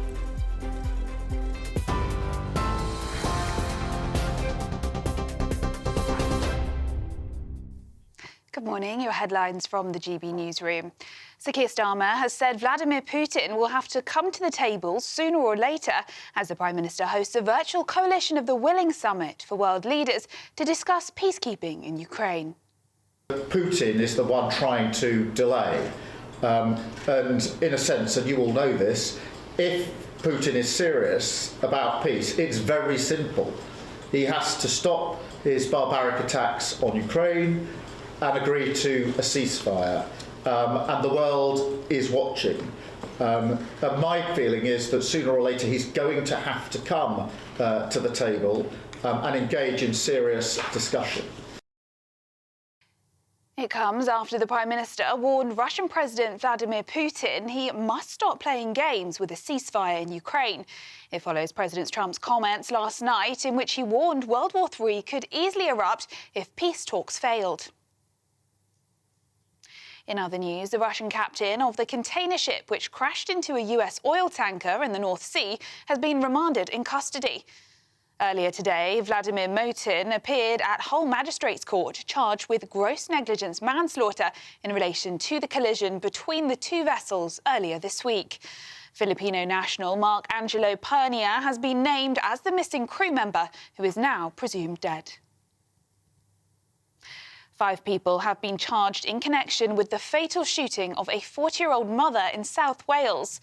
Joanne Penny died after being shot on the 9th of March in Talbot Green. Police said they were considering several lines of inquiry, including that Miss Penny could have been a victim of mistaken identity. 5 people, 2 women and 3 men, have now been charged in connection with her death. And Birmingham's ongoing bin strikes are posing a huge public health danger, with rats flourishing on a banquet of rotting food. That's according to pest control experts. On Tuesday, nearly 400 council bin workers in the Midlands City began indefinite strike action as part of a row over jobs and pay. Unite, the union, said the City Council could end the dispute by agreeing to pay a decent rate of pay.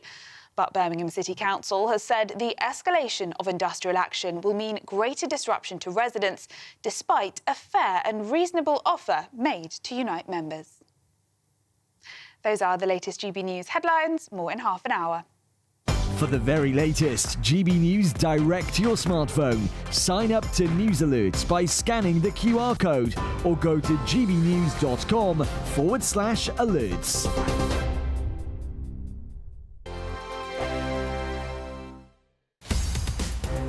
In the GB Newsroom, we bring you the news as it happens. With our team of dedicated journalists across the UK, we're ready to keep you up to date with what's happening every half an hour, every single day. Bulletins here on GB News, the People's Channel, Britain's news channel. Exciting news. Every Friday, my Patrick Christie's Tonight Show is going to have a twist to it. We're welcoming some special guests. You. That's right, on Fridays I'm going to be doing my show in front of a live studio audience because this show is about you and what you have to say. It's going to be the same big debates, same big topics, same big opinions. But every Friday night at 9 p.m, you are invited to come on down to Patrick Christie's Tonight to be a part of the action. Only on GB News, the People's Channel, Britain's news channel. Join me, Nana Akwe, for an informative, interactive news programme with a difference. It's fun. No, he didn't say that, though. I'm so surprised. I think there's an element of truth to that. Join me from 3 p.m. every weekend, only on GB News, Britain's news channel. The royal family is an enduring symbol of tradition, unity and pride for Britain. At GB News, we celebrate what makes this country great. In our new royal newsletter series, you can join me, Cameron Walker, for Inside the Palace, an exclusive look every week that takes you beyond the gates and brings you the very latest from those at the heart of the monarchy. Never miss a royal moment again. Sign up now. Go to gbnews.com/royal newsletter and get the latest straight to your inbox. This is Britain's Newsroom, where your voice matters. It's just astonishing. With expert analysis and honest opinion, we don't just keep you informed. We bring you unique perspectives you won't see anywhere else. Can't argue with any of that. When the news happens, it happens here. On Britain's Newsroom, weekdays from 9:30 a.m. Only on GB News. Good Afternoon Britain isn't just about us. The wonderful thing about this programme is it's about everyone watching. It's an interactive programme. Well, there absolutely is something to see here, and we're going to be talking about it more. Whether it's breaking royal news, please bring us up to date, or indeed a particularly punchy speech in the House of Commons. Very, very curious. We bring it to you live, and then we bring you live reaction as well. That's Good Afternoon Britain, weekdays from midday. Only on GB News, the People's Channel, Britain's news channel. Join me, Camilla Tominey, for a frank and honest discussion with those in power that cuts through the spin and gets to the heart of the issues shaping our nation. You haven't confirmed that you want to stand as leader, but you haven't ruled it out either. This report basically says that he's not fit to stand trial. Is he indecisive? Incompetent? I deliver the dose of reality Westminster needs. That's the Camilla Tominey Show at 9:30 every Sunday on GB News, the People's Channel, Britain's news channel.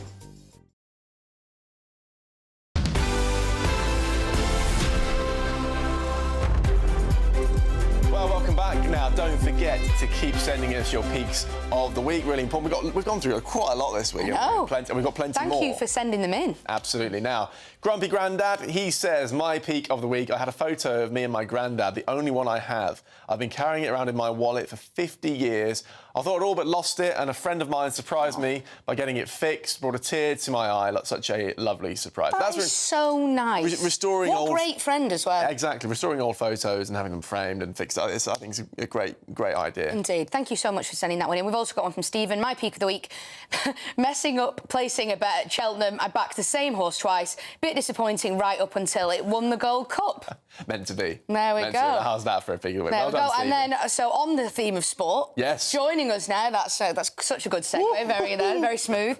Joining us now in the studio, Aidan McGee. So I'm just admiring that segue.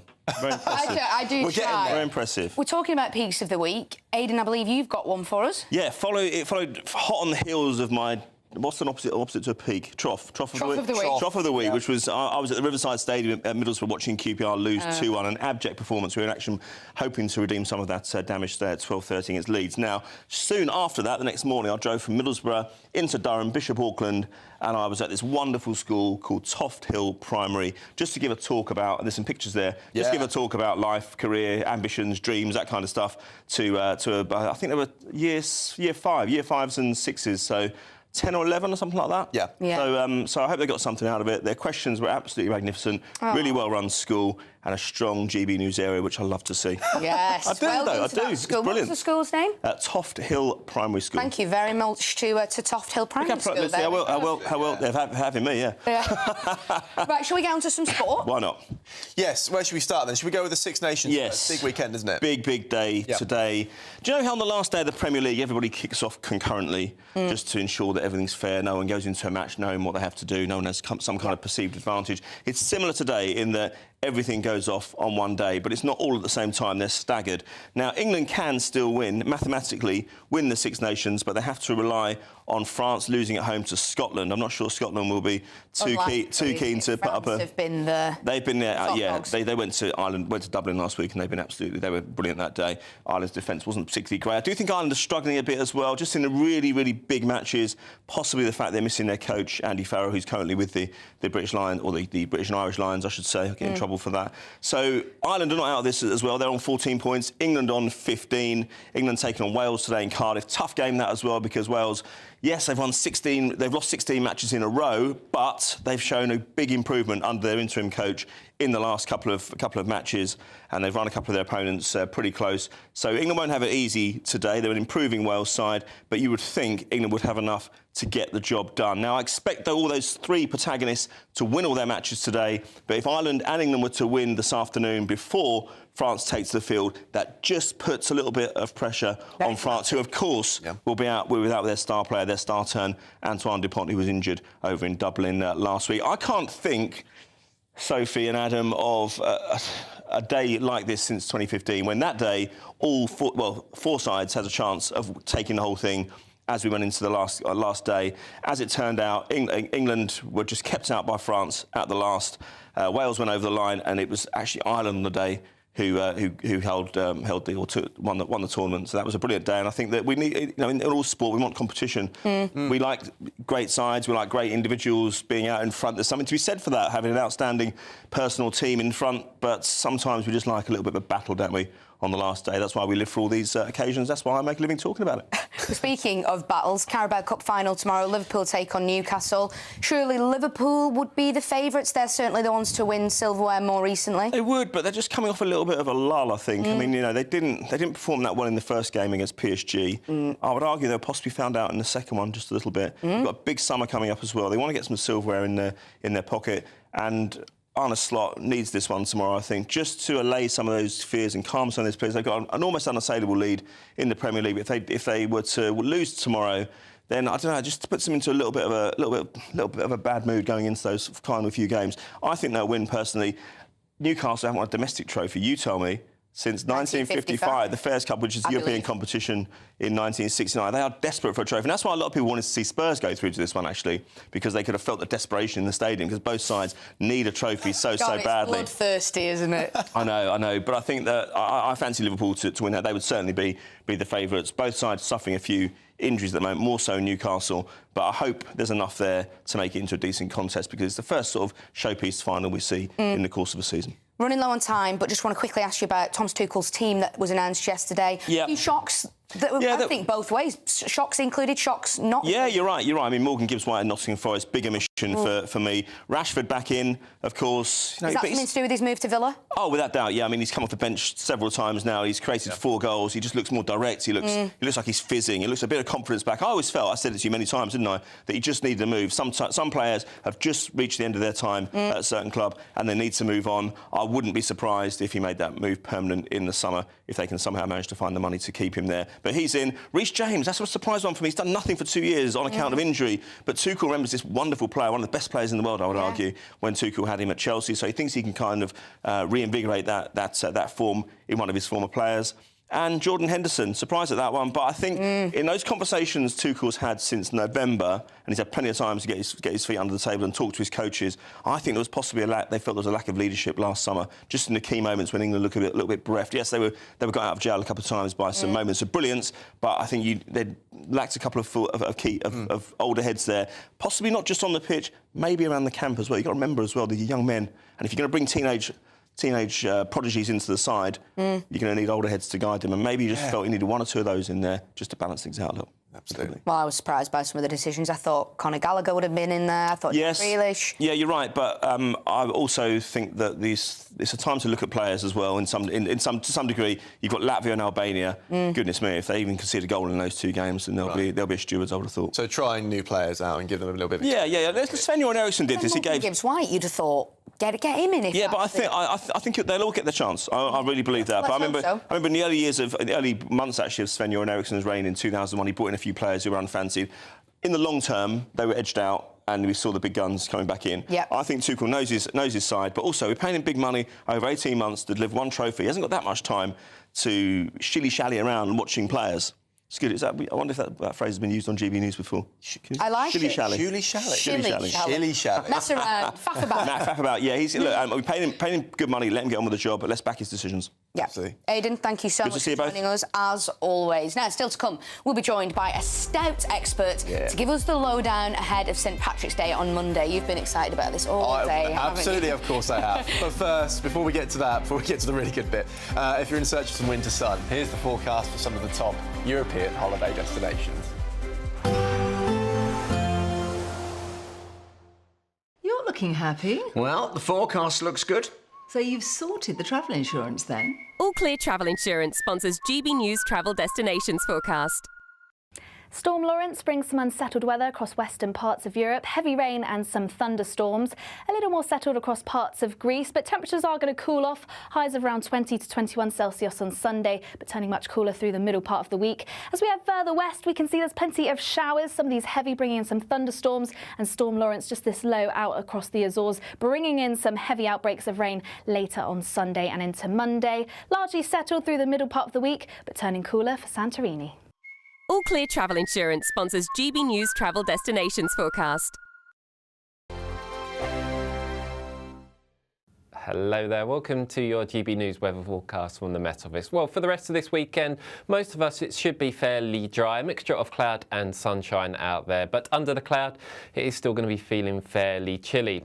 So we've got this area of high pressure really firmly in charge across the UK, but this weather front across Scotland will be an area of cloud and some patchy rain. But away from that zone, really, it's a fairly quiet day. You could just see a few showers just coming in from the North Sea, with perhaps the best of the sunshine down towards East Anglia and the southeastern corner of England. So in the sunshine, we will see highs reaching into double figures, so not feeling too bad, but if you're stuck under that cloud, I think temperatures will probably fairly struggle up to 8 or 9 degrees. So into this evening, zooming in across parts of Scotland, we've still got this area of cloud and some outbreaks of rain as we see at Saturday afternoon. For southern Scotland though, some late sunshine here, maybe also some brighter spells developing for Northern Ireland and Northern England. And for the rest of England and Wales, again, probably the cloudiest skies over towards the west with the best late sunshine across the far east. And very little changes as we go through the course of the night. That area of cloud across Scotland will sink its way a little bit further southwards, but I think the best of the clear skies overnight will be across southern areas. So it's here where we'll probably see the lowest temperatures tonight. Fairly widespread frost across the very far south. Temperatures maybe as low as -4 or -5 in the countryside. But it's here as we start Sunday morning. We'll see plenty of sunshine during the day. It may well cloud up a little bit as the day goes on, but I think throughout the course of the afternoon, that's where we'll see the best of the sunshine. Also a little bit brighter for Scotland compared to today. But again, we could just see a few spots in the wind here and there, thanks to the thicker cloud. Temperatures tomorrow, very similar to today. We We're proud to be GB News, the People's Channel, and as you know, we always love to hear your views. Now, there's a new way of getting in touch with us at gbnews.com/yoursay. By commenting, you can be part of a live conversation and join our GB News community. You can even talk to me, Bev Turner, or any of the members of the GB News family. Headliners on GB News 11 p.m. every night. It's got 3 top comedians going through the next day's newspapers so you don't have to read them, which is great. That's a good point. He's lying. Maybe he's not lying. That's Headliners every night from 11 p.m. and 5 a.m. as well on GB News, Britain's news channel.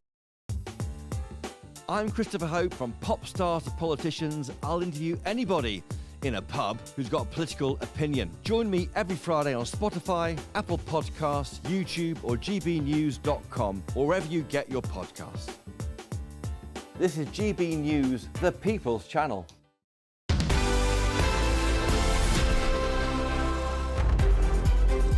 Welcome back and happy almost St Patrick's Day. That's happening on Monday, but we're getting in the spirit early. People keep asking this, am I wearing the green and white today because it's almost St Patrick's Day? I'm not. It was just a happy coincidence, but, you know. Well, great. I mean, you look great. Bless you. Well, and here we are. Look at this. Look at this. Cheers. We've got some cheers. We've got some Stout in celebration. Now, why have we got... Well, hold on. He's straight in, no messing around today. Now...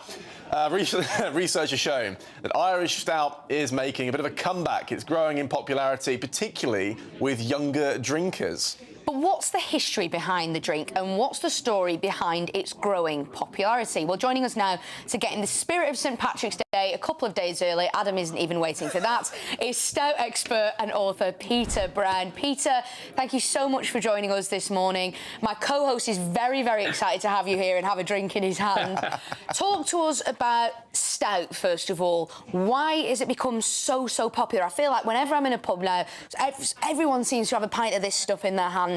I've never been the biggest fan and must say I'm going to give it a try again in a minute. Maybe my taste buds have changed. But why has it become so much more popular than it ever used to be in recent years? I think there's a couple of things that have happened at once. About 4 or 5 months ago, we would have said that it was down to Instagram influencers and this whole thing of splitting the G and it all being about Guinness. But Guinness, there are shortages now. People can't get hold of it as much as they used to.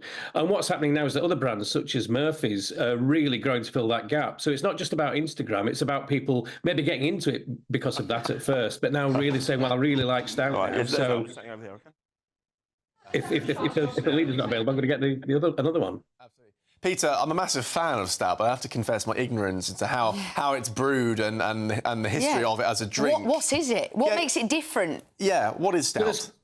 A couple of things. So it's a beer, it's an ale. It's obviously a lot darker than other beers, and that's because they use roasted malts and darker malts. Beer's made out of malted barley. If you roast it a bit longer, you get these darker colour, you get these deeper flavours. So what you get in Stout that you don't get in other beers is these notes of chocolate and coffee, deep caramel, that kind of thing. And then the other thing, of course, is it's famous for this distinctive, the black body and the white head, the thick, creamy head. That's because it's poured with nitrogen. And nitrogen gives it this smoother body. You get that lovely surge when it's poured. You get the whole ritual around it taking 118 seconds to pour it just right and have it to be topped up and everything. So it's a nice, slow, contemplative drink, and it's just got a little bit more to it than some other beers. Yeah. Also, Peter, is it a myth or is it true that the best Stout is brewed in Ireland? If you start transporting it, it's in the barrels, when it's shipped all over the place. Does it taste better where it's brewed, and is the shelf life of it, the longer it goes on, does it taste a little bit? I think it's about weaker? Freshness. Yeah. To tell you the truth, in my experience, it does taste better in Ireland, but that's because in Ireland everyone's drinking it. So the tap's always on. Pints are being poured fresh. It's not sitting in the lines for a few hours. And I think it's just about freshness. It's also about the fact that if you're in an Irish pub, and let's not forget, pubs are the best place to drink Stout. If you've got the right atmosphere, the right surroundings, that really does make it taste better. Now, of course, we should acknowledge the fact the reason we're drinking alcohol before midday is because we're looking ahead to St Patrick's Day. I think St Patrick's Day and Stout, they always go hand in hand, don't they? Why is that, do you think? Well, I love the fact that St Patrick's Day has now become St Patrick's Weekend. That's what I've seen it built all over the place over the last couple of days. I mean, it's associated with Ireland. It originally comes from London, but Irish brewers made it really famous. It became the drink of Ireland. And I think there's something totally unique about St Patrick's Day. It's not just celebrated by the Irish. It's celebrated all over the world. And that's because the Irish have got such a great reputation for having a good time, the whole thing around the crack. When St Patrick's Day comes around, we use it as an excuse to be a little bit more like we imagine the Irish behave. And we go to the pub and we see it as a good excuse, as a reason that we can just kind of kick back and have a few pints and enjoy ourselves, like we think the Irish people do. Have you got any plans for Paddy's Day, Peter? Well, I'll be. I'm actually doing a brewery tour in the afternoon, and then I'll be hitting some pubs in the evening in Manchester. So yeah, looking forward to it. Pubs need all the help they can get at the moment. Pubs are struggling, and anything that brings people into the pub is fantastic. About half the population of Britain says they intend to go to the pub at some point between now and Monday night. So it's just great news for pubs. Absolutely. Well, Peter, thank you very much for joining us. Cheers to you. There you are. Happy St Patrick's Day, Peter. Thank you. Thank you very much. Have a good one. Well, that's it for us. Thank you very much for watching, joining us on Saturday Morning Live today. Thank you. Yeah, absolutely. And you know what? Fun fact. Yep. Us, Ireland and the US are some of the top drinkers of stout.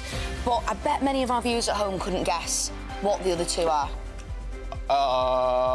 Yeah, what are they? I bet I couldn't even get... Well, one of our directors got one of them, Nigeria. The other one, Cameroon. That's your fun facts for Saturday today. Thank you very much for joining us, as always. Don't go anywhere, though, because the fabulous Dawn Neeson is up next. I'm sure she may have her own pint of stout to tuck into. Stay tuned for that and have a lovely weekend. Cheers. Bye-bye. Cheers.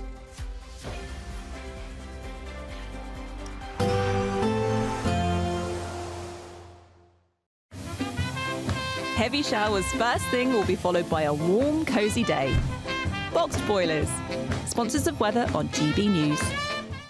Hello there, welcome to your GB News weather forecast from the Met Office. Well, for the rest of this weekend, most of us, it should be fairly dry, a mixture of cloud and sunshine out there, but under the cloud, it is still going to be feeling fairly chilly.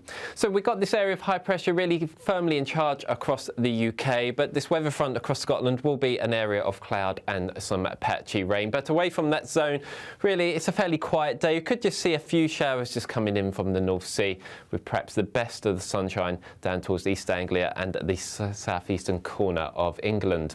So in the sunshine, we will see highs reaching into double figures, so not feeling too bad, but if you're stuck under that cloud, I think temperatures will probably fairly struggle up to 8 or 9 degrees. So into this evening, zooming in across parts of Scotland, we've still got this area of cloud and some outbreaks of rain as we see at Saturday afternoon. For southern Scotland, though,